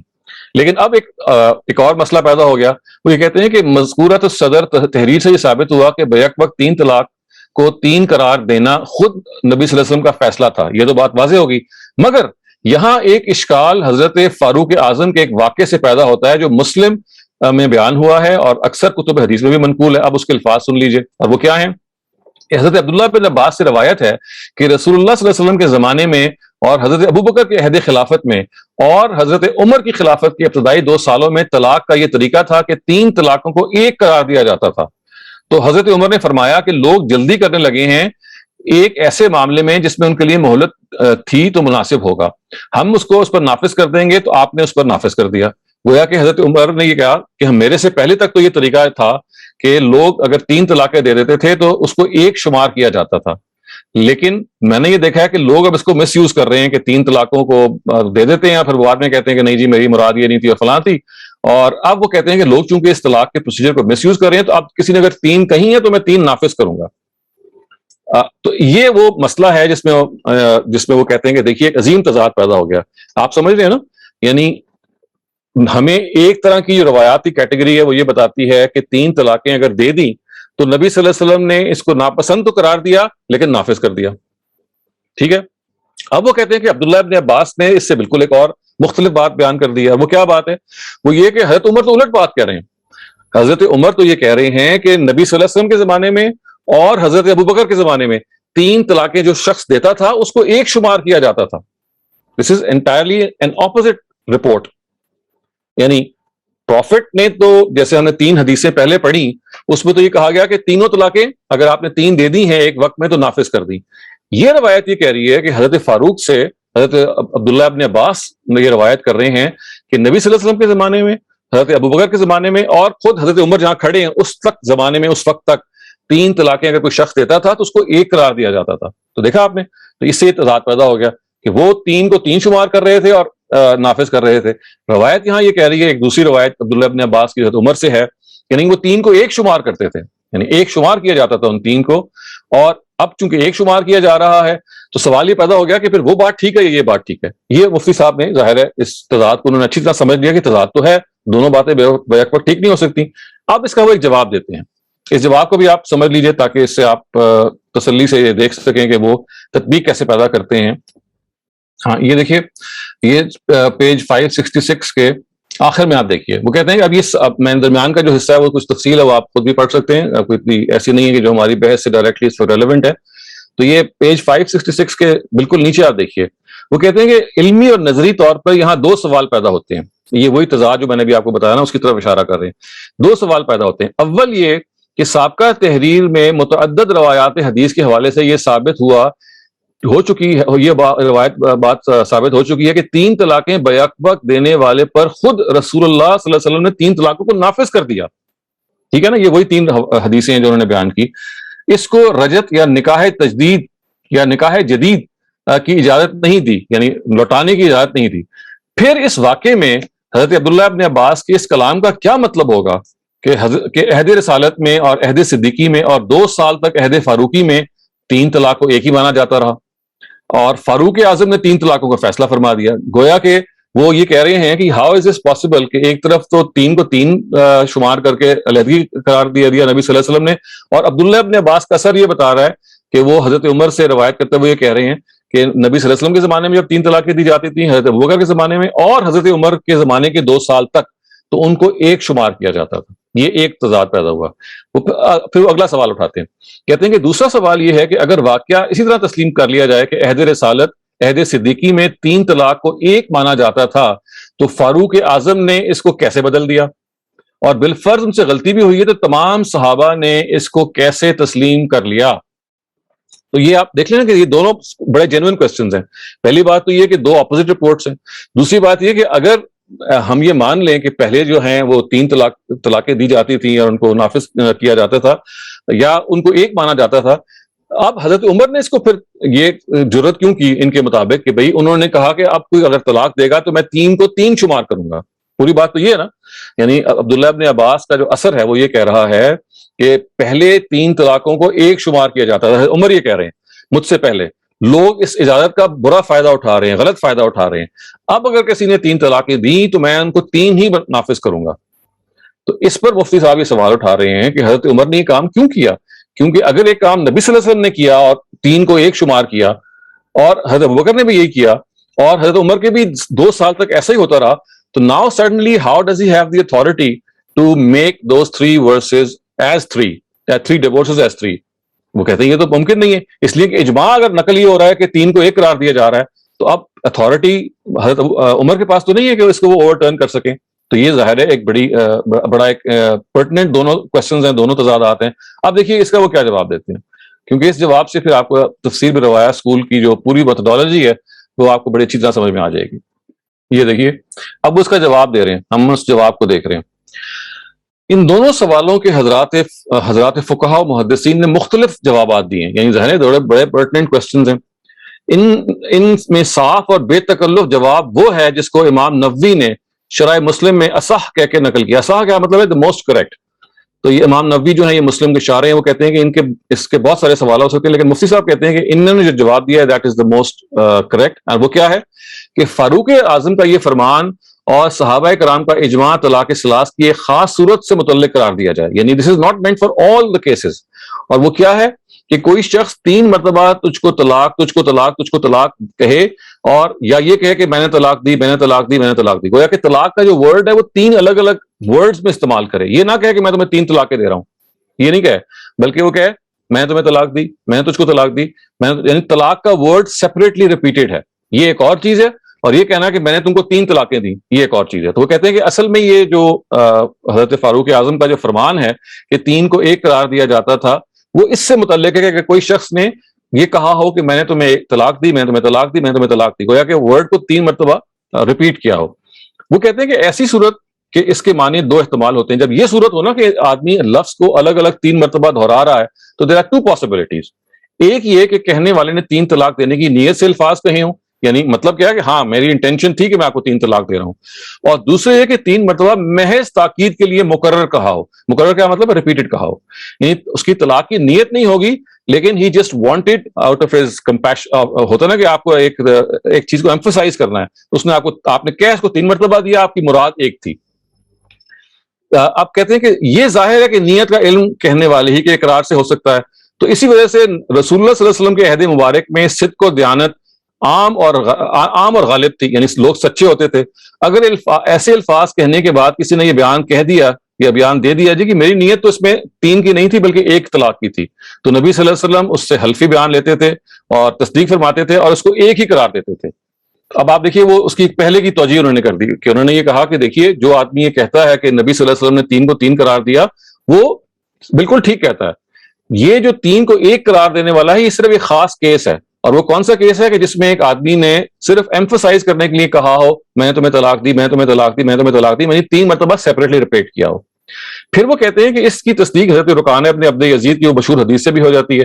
وہ حدیث یہ ہے کہ ایک رکانہ نے اپنی بیوی کو جب طلاق دی تو 3 دفعہ طلاق دے دی, اور نیت جب ان سے پوچھی گئی نبی صلی اللہ علیہ وسلم نے کہا تو انہوں نے کہا جی میرا مقصد تو 1 طلاق دینے کا تھا. تو آپ نے اس سے حلف لیا اور 1 ہی طلاق کو نافذ کر دیا. تو کہتے ہیں کہ دیکھیے یہ روایت بھی اس کی تائید کر رہی ہے کہ نبی صلی اللہ علیہ وسلم نے اس خاص موقع پہ نیت کا اعتبار کیا.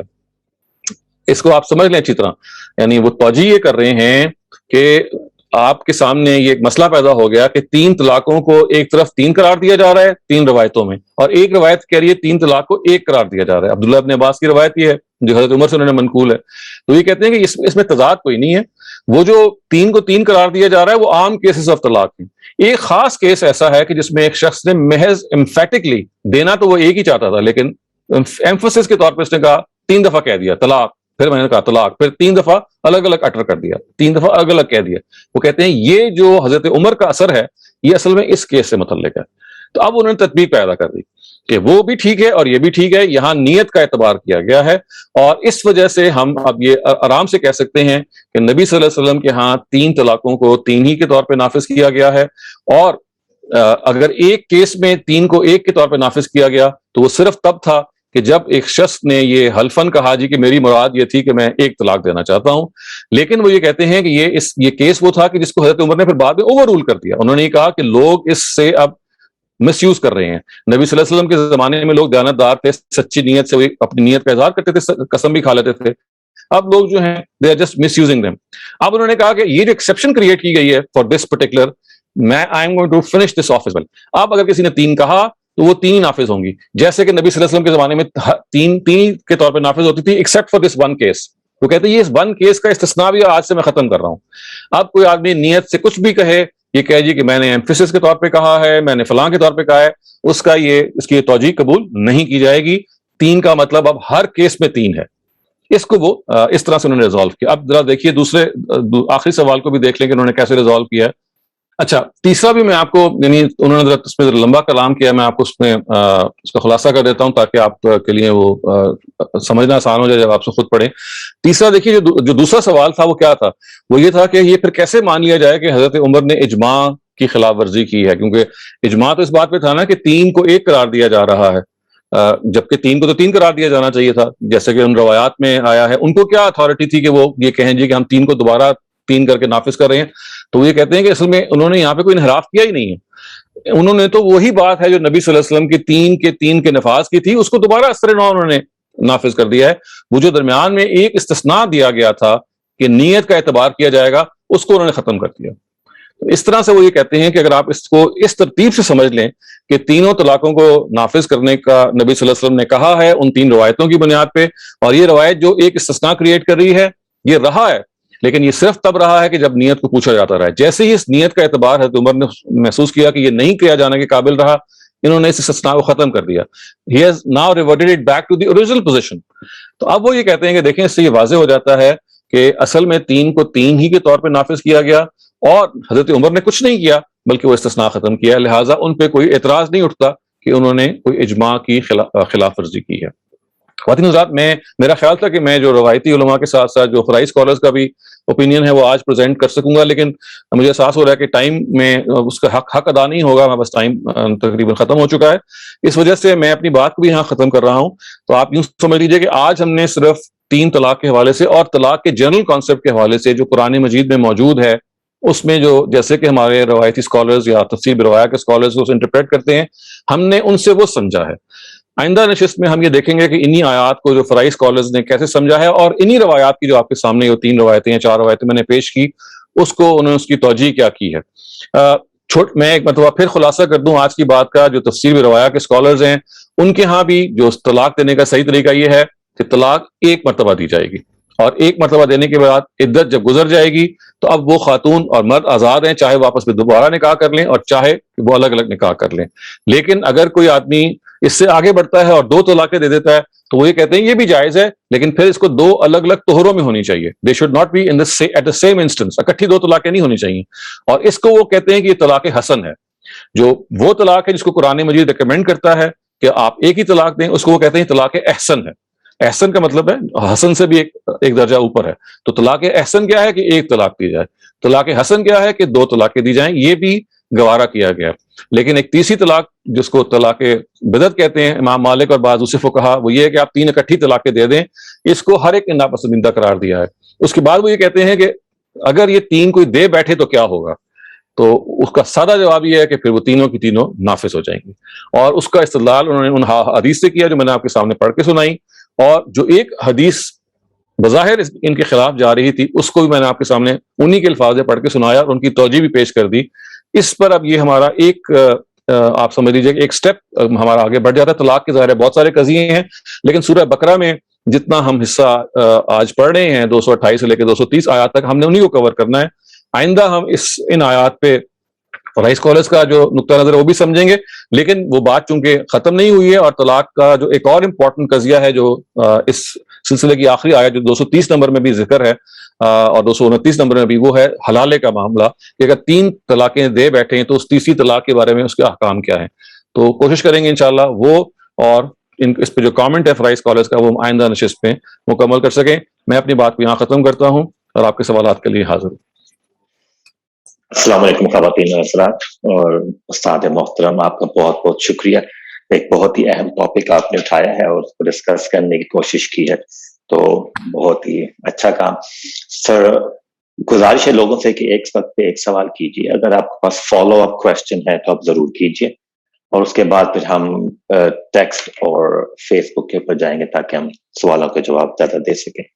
تو پہلا سوال ہے آمنہ طالب کا. آمنہ پلیز اپنا سوال کیجیے. سر میں نے جب آپ نے مطلب لیکچر شروع کیا تو میں نے اس کو آہستہ آہستہ سمجھنا شروع کیا، اور مجھے مطلب میں چیزوں کو سمجھ رہی تھی، لیکن مجھے ایسے لگ رہا تھا کہ ایک بات کو میں سمجھتی ہوں تو آگے جا کے وہی بات جو ہے وہ مجھے لگتا ہے کہ میں نے غلط سمجھ لیا شاید. اور ایونچولی مجھے لگا کہ یہ تو واقعی میں ایک تضاد آ رہا ہے، اور شاید آپ اسی تضاد کی طرف بھی ہماری توجہ جو ہے وہ مبذول کروانا چاہ رہے ہیں. اور سر میں تو بڑی کنفیوز ہو گئی ہوں. مطلب اتنے سارے میں نے سوال لکھے تھے، لیکن مجھے بڑی کنفیوژن ہو گئی کہ یہ ایک بات ایک دفعہ تو کہتے ہیں کہ یہ شرائط ہیں، اور پھر اینڈ پہ کہتے ہیں کہ اگر 3 دفعہ دے دی ہے تو شرائط چاہے پوری ہو یا نہ ہو تو وہ نافذ ہو جاتی ہے طلاق. تو سر میرا جو جی بیسیکلی ایک سوال ہے وہ یہ ہے کہ طلاق تو ایک لفظ ہے نا، ایک لفظ ہے ایک طلاق، کہ طلاق دی، لیکن اس لفظ میں ایسا کیا ہے کہ اس سے اتنا بڑا ایک ایونٹ ہو جاتا ہے کہ وہ 2 میاں بیوی میں سپریشن ہو جاتی ہے اور اتنا کچھ ہو جاتا ہے. اس کے متبادل الفاظ بھی تو ہیں نا، جیسے کہ میں تمہارے ساتھ نہیں رہنا چاہتا، میں تمہیں نہیں رکھنا چاہتا، تم میری طرف سے آزاد ہو، مطلب وہ بھی تو اس کے متبادل الفاظ ہیں. مقصد تو ان کا بھی یہی ہے کہ ایک بندہ دوسرے کو اپنے ساتھ نہیں رکھنا چاہ رہا یا وہ نہیں رہنا چاہ رہا. تو مطلب کہ اگر اس طرح کے متبادل الفاظ میں اتنا اثر کیوں نہیں ہے، یا ان کو بھی طلاق کے ایکول لیا جائے گا یا نہیں لیا جائے گا؟ دیکھیے، شاید میں نے اپنا سوال آپ کنوے کیا. کوئی بھی آپ لفظ استعمال کر سکتی ہیں. مثلا انگریزی میں اگر کوئی آدمی طلاق دے گا تو طلاق کا تو ورڈ نہیں کہے گا، وہ ڈیورس کا ورڈ کہے گا. فارسی میں دے گا تو کوئی اور لفظ کہے گا. اسی طرح سے اردو زبان میں اگر آپ کوئی اس کا مترادف استعمال کریں کہ میں تمہارے ساتھ نہیں رہنا چاہتا اور یہ بس میں معاملے کو ختم کر رہا ہوں، تو یہ وہی بات تو ایک ہی ہے. یعنی اس میں لفظ طلاق کا کہنا ضروری نہیں ہے، اصل چیز اس حتمی فیصلے کا اظہار ہے. یہ اصل چیز ہے. اور رہ گئی وہ جو آپ کیسے کنفیوژن کی بات کر رہی ہیں، دیکھیے وہی میں آپ کو سمجھانے کی کوشش کر رہا تھا کہ آپ جو تفسیر بروایا کے اسکالرز ہیں ان کے ہاں اس میں کوئی کنفیوژن نہیں ہے. انہوں نے اپنے لحاظ سے کنفیوژنس کو ریزالو کر لیا ہے. اگر آپ مجھے ان کی کسی کنفیوژن کو بتائیں، یعنی ایک تو یہ نا کہ آپ ان پہ تنقید کریں، وہ ابھی ہم نہیں کر رہیں گے، پہلے ہم ان کی بات کو سمجھیں گے. انہوں نے اپنی بات کو بہت خوبصورتی سے اس کی توجیہ کر دی ہے. وہ کہتے ہیں کہ دیکھیے قرآن مجید کے اندر ایک ہی طلاق کے لیے کہا گیا ہے. اب ایک آدمی اگر ایک طلاق کی خلاف ورزی کرتا ہے تو کیا کرنا چاہیے؟ تو کہتے ہیں قرآن تو اس پہ خاموش ہے، کیونکہ وہ تو صحیح پروسیجر بتا رہا ہے آپ کو. اگر غلط پروسیجر سے آپ طلاق دیں گے تو اب یہ معاملہ ایک قضیے کا ہے، نہ یہ کیس بن گیا ہے. تو اس پر میرا خیال ہے وہ پھر رابطہ منقطع ہو گیا تھا. تو میں عرض کر رہا تھا کہ جو آپ کو تضاد نظر آ رہا ہے اسی کو تو انہوں نے ریزالو کیا ہے. اور وہ کہتے ہیں کہ اصل میں تو 3 طلاقوں کو 3 ہی شمار کیا ہمیشہ سے جاتا رہا ہے. یہ جو ایک ایکسیپشن تھی کہ 3 کو 1 شمار کیا گیا، جو کہ حضرت عبداللہ ابن عباس نے سے رپورٹ کیا گیا ہے حضرت عمر کی طرف سے، یعنی ان سے رپورٹ کیا ہے. تو وہ صرف یہ بتا رہا ہے کہ یہاں جب ایک شخص نے 3 طلاق کا جو ورڈ بولا تھا وہ ان طلاقوں سے متعلق نہیں تھا جو قرآن میں مذکور ہے، بلکہ وہ طلاق تو ایک ہی دینا چاہ رہا تھا، لیکن اس کو سٹریس کرنے کے لیے اس نے طلاق کے ورڈ کو 3 دفعہ بول دیا. تو یہ انہوں نے توجیز کی پیش کی ہے. تو مطلب میرا خیال ہے کہ ہو سکتا ہے آپ کو ویسے اختلاف ہو، لیکن اپنی طرف سے انہوں نے they have tried to make sense of the narratives which are supposedly at variance، آپس میں متضاد ہیں. اس کو انہوں نے ایک توجیہ کر کے ایکسپلین کر دیا. سر میں نے یہ جو آیت ہم پہلے پڑھ رہے تھے اس سے میں نے یہ انڈرسٹینڈنگ دی ہے کہ طلاق پریگنینسی میں نہیں ہوتی ہے. کیا میں یہ صحیح انڈرسٹینڈ کریں؟ کیونکہ پریگنینسی میں ہو جاتی ہے، اور اس میں پھر یہ ہوتا ہے کہ جو عدت کی جو مدت ہے وہ وضع حمل پہ ہے. جیسے ہی بچہ پیدا ہو جائے گا عدت ختم ہو جائے گی. شکریہ. ڈیفینیٹلی ایک بہت ہی پیچیدہ سوال ہے ہمارے لیے سر. یہ ٹاپک بھی تھوڑا مشکل سا ہے. تو اگلا سوال ہے سید فرحان صاحب کا. فرحان صاحب اپنا سوال کیجیے پلیز. جی السلام علیکم ڈاکٹر صاحب. وعلیکم السلام. جی ڈاکٹر صاحب، الطلاق کو مرتان، یہ غامدی صاحب نے اس کا ترجمہ جو لکھا ہے بالکل بین یہی بات مودودی صاحب اس سے پہلے کر چکے ہیں، اور وہ اس کی بنیاد جو ہے وہ عربی رواج کو مانتے ہیں. تو یہ ذرا تھوڑا سا اگر ایکسپلین کر دیں کہ یہ بات کہاں سے نکل رہی ہے کہ ایک رشتہ نکاح میں صرف 2 بار رجوع کیا جا سکتا ہے. یہ آپ آئندہ تک کے لیے ذرا اٹھا رکھیں، کیونکہ ہم نے وہ حصہ اگلی دفعہ پڑھنا ہے، تو اس میں آپ کو تفصیل سے کوشش کروں گا ایکسپلین کرنے کی. آج ہم نے جتنا حصہ پڑھا ہے وہ یہ ہے کہ تفسیر بالروایا کے اسکول کا استدلال کیا ہے اور وہ طلاق کا کیا پروسیجر بیان کرتے ہیں. تو میرا خیال ہے اگر آپ جو آپ کا سوال ہے چونکہ وہ آئندہ نشست سے متعلق ہے جس میں مجھے وہ چیز ایکسپلین ویسے ہی کرنی ہے، تو اگر وہ اس وقت نہ ہوئی تو آپ وہ دوبارہ پوچھ لیجیے گا. ابھی زیادہ بہتر ہے کہ آپ تصحیح روایہ اسکول نے جیسے کہ اپنے استدلال کو پریزنٹ کیا ہے اس میں کوئی اگر آپ مزید توضیح چاہتے ہیں تو آپ وہ پوچھ لیجیے. نہیں ڈاکٹر صاحب، آپ نے بڑے اچھے طریقے سے ایکسپلین کر دیا، اس پہ کوئی سوال نہیں. Thank you. بہت شکریہ. اگلا سوال ہے محمد آصف عمرہ. آصف صاحب اپنا سوال کیجیے پلیز. جی جزاک اللہ. میرا سوال یہ ہے کہ وہ عورتیں جو چائلڈ بیئرنگ ایج سے گزر چکی ہیں تو ان کے لیے بھی کیا وہ 3 ماہ کا پیریڈ لازمی ہوگا؟ پہلی چیز. اور دوسری چیز یہ کہ اب موجودہ دور کے اندر بہتر ڈائگنوسٹک ٹیسٹ آ گئے ہیں تو اس کا ہم کس طرح سے اس کو کمپرومائز کریں ان چیزوں پہ؟ جزاک اللہ. تو قرآن مجید سے یہ بالکل واضح اور معلوم ہے کہ عدت کی جو اصل علت ہے، یعنی عدت کی جو اصل جو وجہ ہے، ریزن ہے، وہ حمل کا ہونا ہے. یعنی قرآن ہی کہتا ہے کہ اگر حمل ہے تو عدت کو لازماً ہونا ہے، حمل نہیں ہے تو عدت نہیں ہوگی. اور اس کی دلیل خود سورہ احزاب میں جہاں پہ یہ کہا گیا ہے کہ اگر آپ کی کسی سے شادی ہو اور تعلق قائم ہونے سے پہلے طلاق ہو جائے، میاں اور بیوی کا جو انٹیمیٹ تعلق ہے اس کے قائم ہونے سے پہلے طلاق ہو جائے تو قرآن یہ کہتا ہے کہ پھر کوئی عدت نہیں ہوگی. جس سے یہ ثابت ہوا کہ اصل میں اگر کانٹیکٹ نہیں ہے، میرٹل کانٹیکٹ نہیں ہے اور پریگننسی نہیں ہے تو جیسے بالکل قرآن نے کہہ دیا کہ اگر آپ نے آپس میں تعلق قائم نہیں کیا تو عدت نہیں ہوگی، تو بالکل ویسے ہی اگر کسی خاتون کے بارے میں طلاق کے بعد ایک میڈیکل سرٹیفکیٹ کے بارے میں ڈاکٹر یہ کہہ دے کہ بھئی شی از ناٹ پریگننٹ تو اس کو طلاق آبزرو کرنا ہرگز ضروری نہیں ہوگا. وہ چاہے تو کر سکتی ہے اور مصلحتوں کی وجہ سے، جیسے مثال کے طور پہ وہ ریکنسائل کرنے کی کوئی وجہ سمجھتی ہے کہ پاسبل ہے، لیکن یہ کوئی پھر واجب نہیں رہے گا. وہ طلاق جیسے ہی وہ ہوگی، اگر میڈیکل سرٹیفکیٹ سے معلوم ہو گیا کہ وہ پریگننٹ نہیں ہے تو اگلے دن وہ کسی اور سے شادی کر سکتی ہے، پھر عدت لازم نہیں ہوگی. تو اس صورت میں مطلب جو چائلڈ بیئرنگ نہیں ہیں عورتیں ان کے لیے بھی پھر یہ جو کنفرم میڈیکلی کہ وہ تو پھر اور زیادہ کنفرمڈ ہے نا کہ جو چائلڈ بیئرنگ ایج سے گزر گئی ہیں، اس کا تو مطلب یہ ہے کہ ان کے پاس تو کوئی امکان ہی نہیں ہے. اس وجہ سے چاہے وہ چائلڈ بیئرنگ ہو یا چاہے چائلڈ بیئرنگ ایج نہ ہو، دونوں کیسز میں اگر سائنٹیفکلی یہ معلوم ہو جاتا ہے کہ پریگننسی کا معاملہ نہ ہے نہ ہو سکتا ہے تو پھر ایسے کیسز میں عدت کو نہیں سمجھا جائے گا. اوکے، جزاک اللہ. بہت شکریہ. اگلا سوال ہے ریاض صاحب کا. ریاض صاحب اپنا سوال کیجیے پلیز. السلام علیکم ڈاکٹر صاحب. جی وعلیکم السلام. ڈاکٹر صاحب میرا سوال یہ ہے کہ آپ کی نظر میں سے کوئی ایسی روایت گزری ہے کہ طلاق دیتے وقت گواہ موجود ہونا ضروری ہے؟ طلاق دینے کا جو صحیح طریقہ ہے وہ یہ ہے کہ طلاق کے وقت اور رجوع کے وقت دونوں کے کیسز میں گواہ ہونے چاہیے. ضروری کا تعلق اس سے نہیں ہے. قرآن نے یہ کہہ دیا کہ وَأَشْهِدُوا ذَوَائِ عَدْلٍ مِّنْكُمْ، اس موقع پہ جب کہ آپ یہ اہم کام کر رہے ہیں تو پھر 2 لوگوں کو گواہ بنائیے. تو یہ اسی طرح ضروری ہے، ہم کہہ سکتے ہیں کہ جیسے نکاح کے وقت 2 گواہ. دیکھیں اس کا تعلق یہ آداب اس سے ہے، یعنی لیکن فرض کیجئے کہ اگر وہ گواہ نہیں ہے لیکن دوسرے قرائن سے معلوم ہو جاتا ہے کہ یہ معاملہ ہوا تھا تو یہ ضروری نہیں ہے کہ پھر اس پہ منحصر کر کے طلاق کو کینسل کر دیا جائے گا.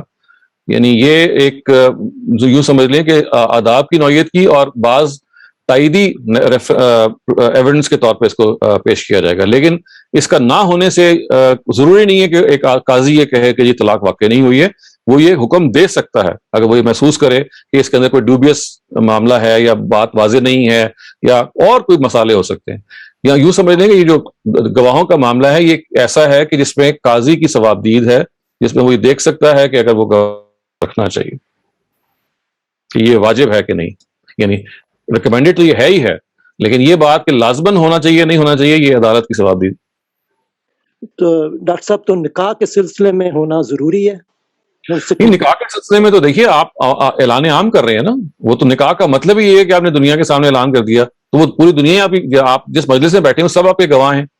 یہ جو آپ گواہوں کے دستخط لیتے ہیں تو ایک فارمیلٹی ہے، یہ تو آپ کو نکاح کا سرٹیفکیٹ جو یونین کاؤنسل دیتی ہے اس کی ضرورت ہے. ورنہ شرعی لحاظ سے اگر آپ نے پبلک میں بیٹھ کے ایک مجمع میں بیٹھ کے کہہ دیا کہ ہم میاں بیوی ہیں تو وہ شرعی ریکوائرمنٹ پوری ہو جاتی ہے. بہت شکریہ.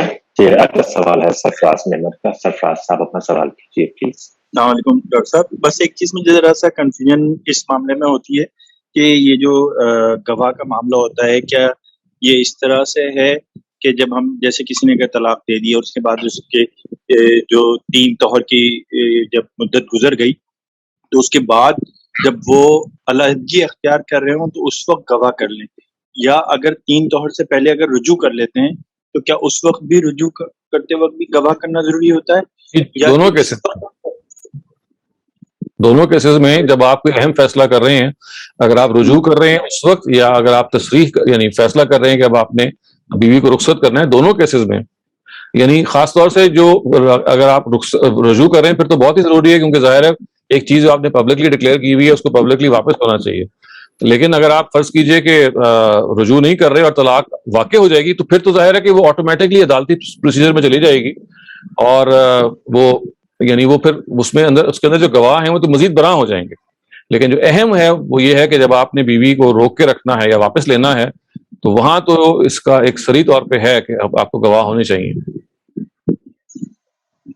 اچھا، اب جیسے اگر جب اس وقت دے رہے ہوتے ہیں لوگ عموماً اس وقت تو لوگوں کو اکثر ہمارے معاشرے میں خاص طور پہ ایک تو اس کا سینس نہیں ہوتا، بس وہ طلاق دے دیتے ہیں اس وقت جذبات میں آ کے، اور اس وقت انہوں نے جذبات میں آ کے جب طلاق دے دی تو اس وقت تو کوئی گواہ وغیرہ کا ارینجمنٹ کرتے ہی نہیں ہے. تو دیکھیے نا، کچھ چیزیں ایسی ہوتی ہیں کہ جس میں ہمیں اپنی اصلاح کرنی چاہیے اور قرآن مجید کے بتائے ہوئے پروسیجر کو اڈاپٹ کرنا چاہیے. تو گواہوں کے بارے میں جس جگہ پہ قرآن مجید نے گواہوں کے بارے میں کہا ہے، سورہ طلاق، ابھی تو وہاں ہم نہیں پہنچے، ورنہ قرآن مجید میں جو اصل سورہ ہے جس میں طلاق کو بہت تفصیل سے ڈسکس کیا ہے وہ سورہ طلاق ہے جو بالکل آخر میں ہے. یہاں تو سورہ ہم چونکہ قرآن کا مطالعہ آیات کے پہلو سے کر رہے ہیں، عنوان یا موضوع کے لحاظ سے نہیں کر رہے، تو وہاں آپ دیکھیں گے قرآن نے کہہ دیا کہ وَأَشْهِدُوا ذَوَائِ عَدْلٍ مِّنكُمْ، اس موقع پہ 2 سکہ گواہوں کو لازماً مقرر کیجئے.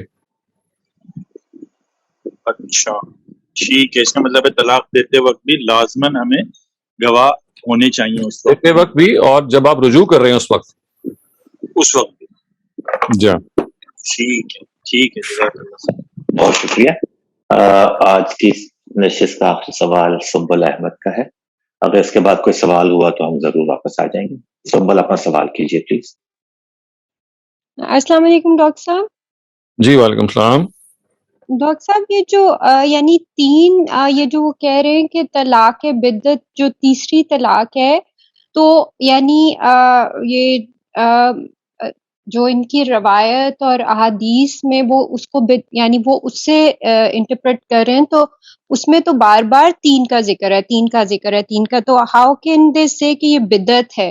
اور یہ 230 میں جو ہے کہ اگر وہ شوہر طلاق دے دے تو یہ یعنی قرآن میں یہ کس طرف یعنی پہلی 2 طلاقوں کا کہا گیا ہے کہ یہ 3rd مینشن ہو رہی ہے، تو یہ بدعت کس طرح یعنی وہ اس کو کس طرح بدعت پروف کریں؟ کیونکہ روایت سے تو 3 کا ہی لفظ آ رہا ہے.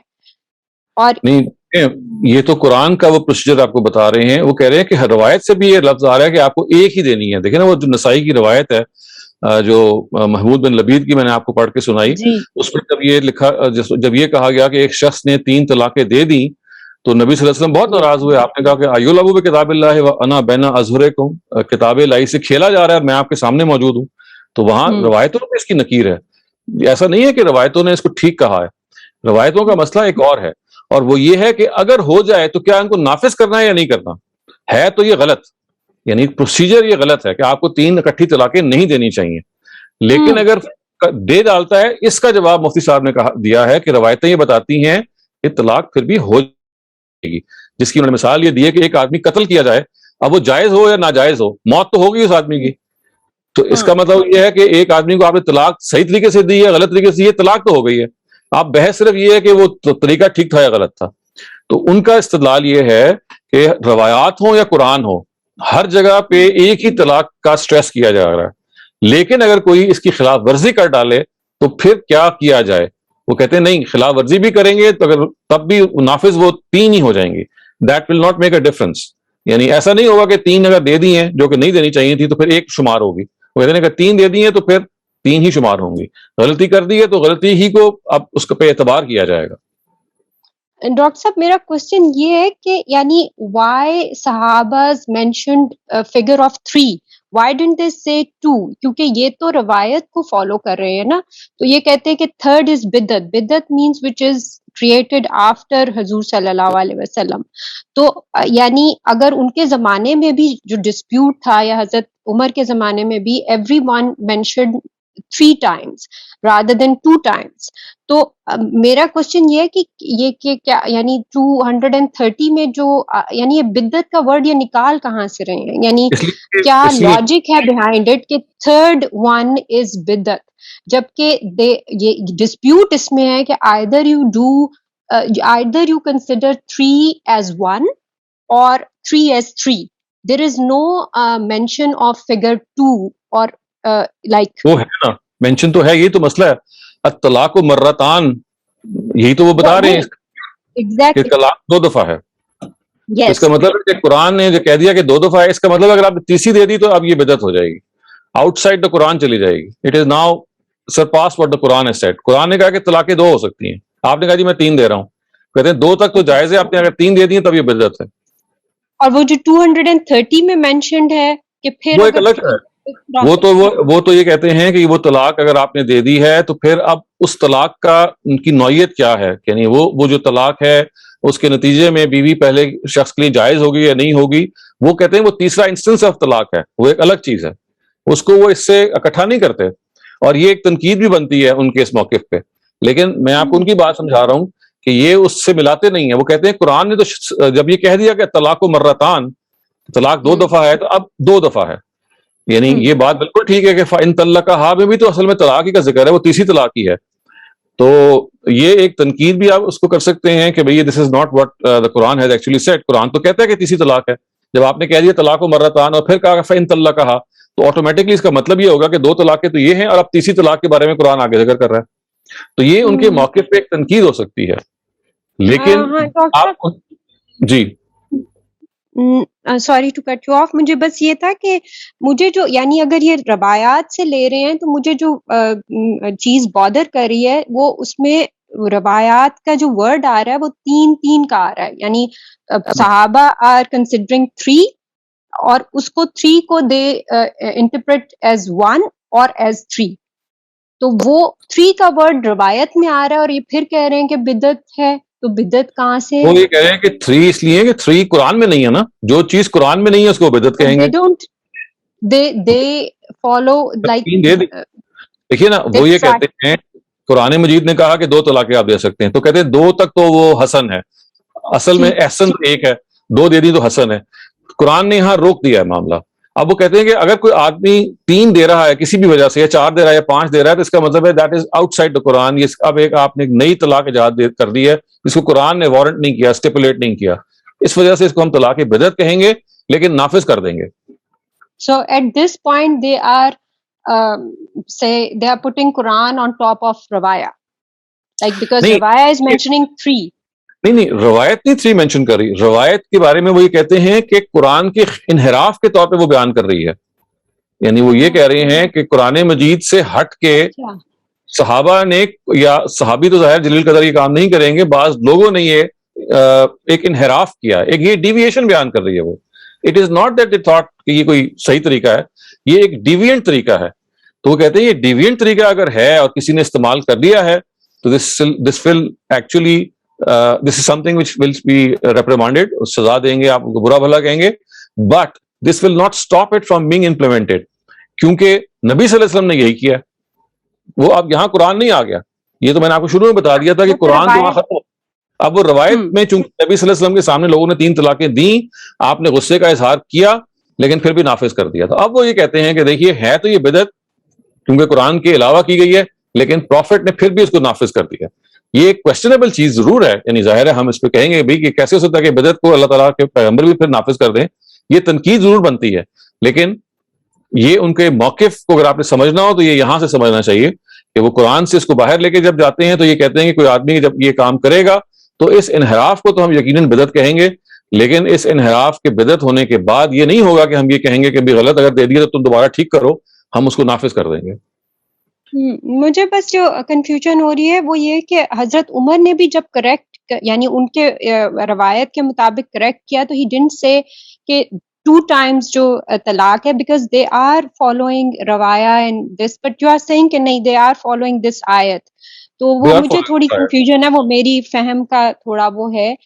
تو آپ دوبارہ دیکھیں اس کا طریقہ یہ ہے کہ آپ مفتی صاحب کی وہ جو ہے نا تینوں روایتوں کو دوبارہ پڑھیے, اس سے آپ واضح بالکل ہو جائے گی کہ ان روایتوں کے اندر جو مسئلہ پیدا ہوا ہے وہ یہ ہے کہ طلاق کے پروسیجر سے انحراف کیا گیا ہے. تو اب پروسیجرز کے انحراف کو ٹیکل کیا گیا ہے, پروفٹ نے ٹیکل کیا ہے. ایک کیس وہ تھا جہاں پہ لیان ہوا تھا, ایک کیس وہ ہے کہ جہاں پہ جب کسی نے 3 طلاقیں دی تو نبی صلی اللہ علیہ وسلم کو غصہ آ گیا. اور پھر ایک اور کیس ہے جہاں پہ حضرت عائشہ نے یہ بیان کیا, یا وہ جو ہیں حضرت عویمر سے ہمیں یہ بات معلوم ہوتی ہے کہ ایک معاملہ بالکل اس سے مختلف ہے. تو یہ تینوں کیسز کو آپ الگ الگ پڑھیں گے, آپ کو اندازہ ہو جائے گا. تھینک یو ڈاکٹر صاحب. جی بہت شکریہ. اگلا سوال ہے نصرت خواجہ کا. نصرت کوشش کر کے سوال کیجیے, میں دیکھتا ہوں آپ. جی السلام علیکم. وعلیکم السلام. جی ڈاکٹر صاحب, یہ بہت نازک مسئلہ آپ نے چھیڑا ہے اور اس پہ بہت زیادہ ایجوکیشن کی ضرورت ہے ڈیفینیٹلی, اور آپ بہت اچھی سے تھوڑی تصریح کر دوں, میں نے نہیں چھیڑا, یہ اللہ میں نے چھیڑا.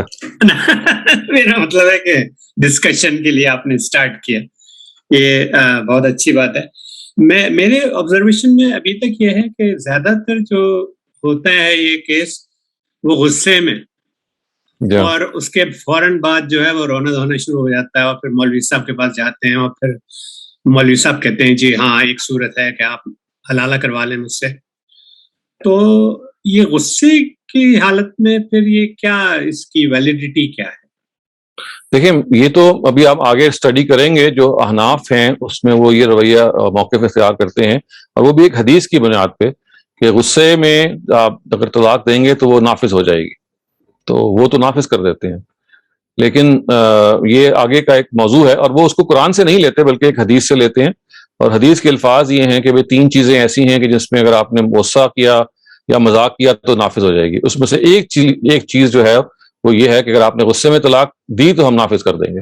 وہ ایک روایت ہے, اس روایت سے وہ لیتے ہیں. اس وجہ سے آپ دیکھیے کہ ہاں ہمارے یہاں ملک میں, پاکستان میں بھی اور ہندوستان میں بھی زیادہ تر جو 3 طلاقوں کا مسئلہ ہے جب بھی وہ زیر بحث آتا ہے, ابھی تو خیر ہندوستان کے جو سپریم کورٹ نے ایک اور نئی رولنگ دے دی ہے, لیکن پاکستان میں بھی ہمیں معلوم ہے کہ 3 طلاقوں کو احناف جو ہیں وہ نافذ کر دیتے ہیں. اگر آپ نے ایک ہی وقت میں دی ہوں, ایک ہی مجلس میں دی ہوں, تو اگر آپ نے غصے میں بھی دی ہیں تب بھی وہ کہیں گے کہ اس سے طلاق ہو گئی ہے. تو یہ وہ اس کی دلیل جو ہے وہ ایک حدیث سے لے کے آتے ہیں, وہ ہم ڈسکس کریں گے انشاءاللہ آگے. جی بہت شکریہ سر. اگلا سوال ہے آمنہ کا. آمنہ پلیز اپنا سوال کیجیے. ابھی بھی آپ نے کہا کہ 2 لوگ اگر ایک مجمع میں بیٹھ کے کہہ دیں کہ ہم میاں بیوی ہیں تو ان کو وہ مجمع باقاعدہ, وہ خود مجمع ہی ان کا گواہ ہے. تو سر میں نے اس سے یہ سوال بھی میرے ذہن میں آیا, میں نے اسے یہ پرسیو بھی کیا کہ کیا 2 لوگ جو ایک دوسرے کے ساتھ رہنے کے لیے تیار ہیں اور وہ کہیں کہ ٹھیک ہے ہم ایک دوسرے کے ساتھ رہنا چاہتے ہیں, اور یہ جو ایک روایتی نکاح پڑھایا جاتا ہے اس کے بغیر اگر وہ صرف اس بات پہ اقرار کر لیں تو کیا وہ شریعت اس کو کسی طرح سے دیکھتی؟ اور شریعت نکاح کو مانے گی. جو نکاح کا خطبہ ہے وہ اگین آداب کی چیز ہے, اگر وہ بہت اچھی بات ہے, ورنہ اگر قول و اقرار ایک میاں بیوی آپس میں بیٹھ کے یعنی شوہر ایک بندہ اور بندی کر لیتے ہیں مجمع میں کہ بھی ہم آپس میں اب کل سے یا اس وقت سے میاں بیوی ہیں, تو نکاح کا جو خطبہ ہے وہ کوئی لازم چیز نہیں ہے, وہ ایک محمود چیز ہے, وہ اچھی چیز ہے. اصل چیز ان دونوں کا آپس میں قول و قرار ہے پبلکلی. اچھا مطلب ٹھیک ہے, جیسے کوئی 2 کولیگز ہیں, 2 فیلوز ہیں, وہ کچھ کوئی بھی لوگوں آپس کے اپنے میں کچھ لوگوں کے درمیان وہ اپنے فیصلے کا اظہار کریں تو یہ اس سے شرعن نکاح ہو جاتا ہے. اس کے بعد ایک الگ چیز ہے کہ دیکھیں 2 چیزوں کو سمجھ لیں. ایک ہے شریعت میں ایک نکاح ریکگنائز کہاں ہو جاتا ہے, ایک دفعہ ایک وہی ہوتا ہے کہ عدالت جو ہے وہ کب ریکگنائز کرتی ہے. تو یہ جو ہم لکھت پڑھت کرتے ہیں یا گواہ لے کے آتے ہیں یا ایک فارم بھرتے ہیں, یہ اب ایک مزید ریاست نے, کیونکہ لوگ نکاح جب کر رہے ہوتے ہیں تو بعض دفعہ چیز جب ہوتی ہے خاص کیفیت میں انڈرسٹینڈنگ میں تو وہ ہو جاتی ہے, اور بعض دفعہ گواہ بھی مقرر جاتے ہیں, بعض دفعہ آپ کو بھی کوئی ایویڈنس چاہیے ہوتا ہے. تو اب ریاست نے ایک پروسیجر بتا دیا ہے کہ بھئی دیکھیے اگر آپ نے نکاح کرنا ہے آپ بے شک مجمع عام میں کریں, لیکن یہ آپ فارم بھر لیں تاکہ یہ ہمارے پاس رجسٹر ہو جائے, کیونکہ کل کو طلاق کی نوبت آئے یا خدا نخواستہ کوئی اور ڈسپیوٹ ہو تو ہمارے پاس اس کا ریکارڈ ہو. تو وہ ایک عدالتی کارروائی ہے جو الگ سے ملکی قانون کی پیروی ضروری ہے. لیکن شرن اگر فرض کیجئے کہ فی الحال کسی وقت وہ ممکن نہیں ہے یا اس کو آپ نے بعد میں کرنا ہے اور اس وقت صرف اعلان ہی کرنا ممکن ہے، تو میں اس پہلو سے عرض کر رہا ہوں کہ نکاح شرن ہو جاتا ہے اگر ایک خاتون اور ایک مرد ایک مجمع میں اس کا اعلان کر دیں کہ ہم اب سے میاں بیوی ہیں اور اس طرح سے ہم رہ رہے ہیں. مطلب اگر وہ اپنی ریاست کے قانون کو فالو نہ کریں تو پھر شریعت بھی ان کو ان کے اس نکاح کو کیا کرے گی؟ شریعت تو اس نکاح کو مانے گی، لیکن دیکھیے اس کے نتیجے میں کوئی نقصان ہو سکتا ہے نا. یعنی آپ نے نکاح تو کر لیا، تو آپ کے پاس کوئی وجہ ہونی چاہیے نا کہ آپ ملکی قانون کو آنر کیوں نہیں کر رہے. یعنی ایک تو وجہ یہ ہوگی کہ آپ کہیں ایسے خطے میں بیٹھے ہیں کہ وہاں پاسبلٹی نہیں ہے، آپ کہہ رہے ہیں کہ جی چلے چند دن کے بعد ہمارے لیے پاسبل ہوگا، ورنہ انسان کے پاس کوئی عذر ہونا چاہیے نا کہ وہ کیوں نہیں فالو کر رہا. یعنی ایک پروسیجر جو بتا دیا گیا ہے اس کے خلاف کوئی یا تو آپ کے پاس کوئی ایکسکیوز ہو، کوئی مجبوری ہو، ورنہ وہ آپ ہی کو سیف گارڈ کرنے کے لیے، آپ ہی کے حقوق کو کی تحفظ کے لیے کیا جاتا ہے. شکریہ سر. میرے خیال سے ہم آگے چلتے ہیں. اگلا سوال ہے ناجیہ کا. ناجیہ پلیز اپنا سوال کیجیے. السلام علیکم. جی وعلیکم السلام. سب سے پہلے تو یہ لگتا ہے کہ اب تک قرآن کا جتنی بار بھی ترجمہ پڑھتے ہیں تو یہ آیات بس ترجمہ پڑھتے ہیں گزر جاتے ہیں، کیونکہ اکثر لوگوں کو لگتا ہے غور کرنا لائک بیڈ اومن اور سم تھنگ. لیکن ابھی جو آپ نے بات کی اس میں بہت زیادہ توجہ طلب بات یہ ہے کہ اس کے لیے اتنی زیادہ ایجوکیشن کی ضرورت ہے کہ کبھی معلوم ہوتا ہے کہ اگر فائنالٹی ہو کے جیسے عدالت کے تھرو فائنل ڈیورس ہو رہا ہے، سیٹلمنٹ ہو رہا ہے، تو وہ تو سب کو پتہ چلتا ہے. لیکن اتنا بھی کئی بار سننے میں آتا ہے کہ ہسبینڈ نے غصے میں گھر میں وائف کو کہہ دیا اور وہ اپنے میکے چلی گئی، پھر وہ واپس بھی آ گئی، اس طرح رجوع بھی ہو گیا. تو جس طرح ابھی آپ نے روشنی ڈالی کہ گواہ کی موجودگی ضروری ہے، یہ تو بہت لوگ اس کا خیال ہی نہیں کرتے، and it just remains between the husband and wife. تو اگر اس طرح ہوتا ہے تو اس کی کیا شرعی طور پہ اللہ کے نزدیک کوئی گناہ ثواب کی کیفیت ہوتی ہے، یا یہ ایک آداب ہے کہ بتانا چاہیے کہ ہماری ایک ڈیورس کا یہ حصہ ہے؟ یہ میں جب کہتا ہوں آداب ہے، اس کا مطلب یہ ہے کہ اگر یہ نہیں آبزرو کیے تو عدالت جو ہے وہ اس پہ رعایت دے سکتی ہے. مطلب کوئی کسی وجہ سے رعایت دے سکتی ہے. یہ نہیں ہے کہ وہ کہے گی کہ جی آپ نے چونکہ گواہ نہیں مقرر کیے لہٰذا یہ بات ہی انویلڈ ہے. وہ انویلڈ قرار دے سکتی ہے. This is one of the things which is left at their discretion. لیکن اس کا صحیح طریقہ یہ بتایا گیا ہے کہ بھئی ایک اہم معاملہ ہے، اس پہ گواہ لینے چاہیے، یہ گواہوں کے موجودگی میں ہونا چاہیے. ایسا بھی کئی بار ہوتا ہے کہ ہسبینڈ ڈیورس دے دیتے ہیں، وائف کو یاد ہوتا ہے پر ہسبینڈ کہتے ہیں کہ نہیں مجھے یاد نہیں ہے. اس طرح کی بھی سچویشنز ہوتی ہیں. وہ تب ہوتا ہے کہ جب غصے میں آ کے دے دیتے ہیں یا جذبات میں آ کے دے دیتے ہیں، وہ تو ویسے ہی ناجائز ہے. آپ اس طرح سے اگر ڈیورس دے رہے ہیں، اسی وجہ سے کہا گیا کہ ٹھنڈے طریقے سے دی جائے، گواہوں کی موجودگی میں دی جائے، تاکہ وہ جو کمیونیکیشن ہے وہ یہ ہو کہ بھئی ایک آدمی سیریس ہے. He is not just playing with his emotions یا وہ ایک فرینزی میں آ کے بات نہیں کر رہا. He has a calculated intention. Exactly یہی اس سے آپ کی گفتگو سے پتہ چل رہا ہے کہ یہ ایموشنز کی بیس پہ نہیں ہونے کا ڈیسیژن ہے. It has to be well thought out. Absolutely. ورنہ تو دیکھیں گھر تباہ ہو رہے ہیں اور یہ ہمارے ہاں آئے دن ہو رہے ہوتے ہیں. اور انفارچونیٹلی اس موقع پہ ہمارے جو اسکالرز بھی یہی کہتے ہیں کہ اگر آپ نے غصے میں اور جذبات میں دے دی ہے تو وہ نافذ ہو جائے گی. تو کتنے ہی گھر ہیں جو پھر ٹوٹتے ہیں ہمارے معاشرے میں اس وجہ سے. اس کی ایک جگہ میں نے ایگزامپل پڑھی تھی بہت پہلے، کسی صاحب سے پوچھا گیا تھا کہ غصے میں ہو گئی ہے and somebody was actually very regretful of the fact. تو ان کو جواب یہ دیا گیا تھا کہ غصے میں تو مرڈر بھی ہو جاتا ہے، تو مرڈر تو ہو گیا، اس طرح غصے میں طلاق بھی ہو گئی. تو یہ مجھے ڈسٹنکٹلی یاد ہے. اس طرح کی توجہ دی جاتی ہے. یہی توجہ بھی دیکھیں مفتی شفیع صاحب نے بھی یہی کیا نا. وہ کہتے ہیں کہ اگر مرڈر اگر ہو گیا، مرڈر تو ہو گیا. بھائی سوال یہ ہے وہ مرڈر اگر ہو گیا ہے تو آپ کو وہ حق حاصل تھا کرنے کا. پہلے سوال تو یہ ہے، یعنی آپ تو مرڈر کر ہی نہیں سکتے. اس میں تو غصہ اور غیر غصہ زیر بحث ہی نہیں ہے. یعنی اگر آپ نے وہ تو سرے سے ایک ناجائز چیز ہے. غصہ تو بعض دفعہ اگر آپ if you are instigated تو بعض دفعہ کورٹس میں رعایت کا بن جاتا ہے، خاص طور سے اگر اس کے اندر آنر کی وجہ سے غصہ ہو، یا ہوتا ہے نا کہ انسان کسی ایسے پہلو سے کہ اس کی ماں کے ساتھ زیادتی ہوئی ہے، بہن کے ساتھ زیادتی ہوئی، تو جواباً آپ نے غصے میں آ کے کوئی اقدام کیا، تو یہ تو بعض دفعہ رعایت کا مستحق بن جاتا ہے. لیکن اس کا مطلب یہ نہیں ہے کہ آپ غصے سے کریں یا غیر غصے سے کریں تو وہ کوئی جائز چیز ہو جائے گی. دونوں ہی کیسز وہ ناجائز رہے گی. جی تھینک یو، شکریہ. بہت شکریہ سر. ہم ایک سوال فیس بک سے لے لیتے ہیں. وہ کہہ رہے ہیں کہ برائے مہربانی تجدید نکاح کی وضاحت فرما دیجیے. کیا اگر کوئی طہر کی مدت میں ہی رجوع کر لے تو کیا ہوگا؟ تو بس ختم. آپ اس کا مطلب ہے کہ آپ نے ایک نکاح اپنا جو نکاح کے اندر جو طلاق کا فیصلہ کیا تھا وہ آپ نے ختم کر دیا. اسی وجہ سے طلاق کو ہی کہا گیا کہ وہ عدت کے لحاظ سے دی جائے گی. تو عدت طہر کی بجائے وہ عدت کا لفظ استعمال کریں نا. عدت کے اندر اگر آپ نے رجوع کر لیا اور یہ بتا دیا کہ جی جو میں نے فیصلہ کیا تھا میں اس پہ نظر ثانی کر رہا ہوں, تو وہ اس کا مطلب یہ ہے کہ اب ختم ہو جائے گا وہ طلاق کا فیصلہ. وہ نکاح برقرار رہے گا, دوبارہ نکاح کرنے کی ضرورت نہیں ہے, وہ ویلیڈیٹڈ رہے گا. آپ نے جو درمیان میں طلاق کہہ کے اس کو روکا تھا اس کو آپ نے خود ہی واپس لے لیا. You have just taken it back. اس کو ہم رجوع کہتے ہیں. تو رجوع, بس رجوع کا مطلب یہ ہے کہ اب سابقہ نکاح باقی ہے, وہ انٹیکٹ ہے, کچھ بھی نہیں ہوا. بہت شکریہ سر. اگلا سوال ہے سرفراز کا. سرفراز اپنا سوال کیجیے پلیز. بس ڈاکٹر صاحب ذرا سا اس میں چاہوں گا کہ یہ جو بات ابھی ہوئی تھی کہ تلکا حدود اللہ, جو یہ طلاق کی بات ہے جس میں اللہ تعالیٰ نے بڑی سخت, اس سے تو مجھے تو یہ بات پتہ چلتی ہے کہ اگر یہ اللہ کے بتائے ہوئے طریقے سے جو نہیں طلاق دے رہے لوگ, وہ تو اس کا مطلب ہے کہ اللہ کی حدود کو توڑ رہے ہیں, اور یہ تو ایک بہت ہی سخت گناہ کی بات ہے. جی ایسے ہی ہے. تو یہ اس کے حوالے سے لوگوں کو یہ چیز ہمیں لوگوں کو کیوں نہیں بتائی جاتی کہ بھئی یہ جو پروسیجر اللہ تعالیٰ نے دیا ہے ایگزیکٹلی اسی کو فالو کرنا ہے, اور جو فالو نہیں کرے گا تو اس کا مطلب ہے بہت بڑا جرم کر رہا ہے اللہ کے نزدیک. دیکھیں ہم لوگ تو اپنی دانست میں, اگر آپ کہہ رہے ہیں جس میں المعارض کے لیے کام کرتا ہوں, یہ تو پچھلے 15 20 25 سال سے اس کو بہت واشگاف الفاظ میں میرے استاذ ہیں وہ بھی کہہ رہے ہیں. استاذ کے جو استاذ تھے مرحوم, انہوں نے بھی بہت دفعہ کہا. میرے اپنے جو کولیگز ہیں جو بھی لوگ درس و تدریس کا فرض سر انجام دیتے ہیں, اپنی بساط کی حد تک تو یہ ہم کہہ رہے ہیں. اس میں جو مشکل ہے وہ یہ ہے کہ چونکہ احناف اس میں ہمارے ہاں بالکل اور جگہ پہ کھڑے ہوئے ہیں, انہوں نے قرآن مجید کی ان آیات کو جیسے انٹرپریٹ کیا. انٹرپریٹ تو وہی ہے جو میں نے آپ کے سامنے بھی بتا دیا, لیکن وہ اس جگہ پہ کھڑے ہوئے ہیں کہ غصے میں دیوی طلاق واقع ہو جاتی ہے. وہ میں آگے آپ کو اگلی دفعہ بتاؤں گا کہ ایک حدیث سے وہ استدلال کرتے ہیں. تو چونکہ وہ اس حدیث سے استدلال کرتے ہیں تو لہٰذا وہ کہتے ہیں کہ یہ بالکل قرآن کے مطابق ہے.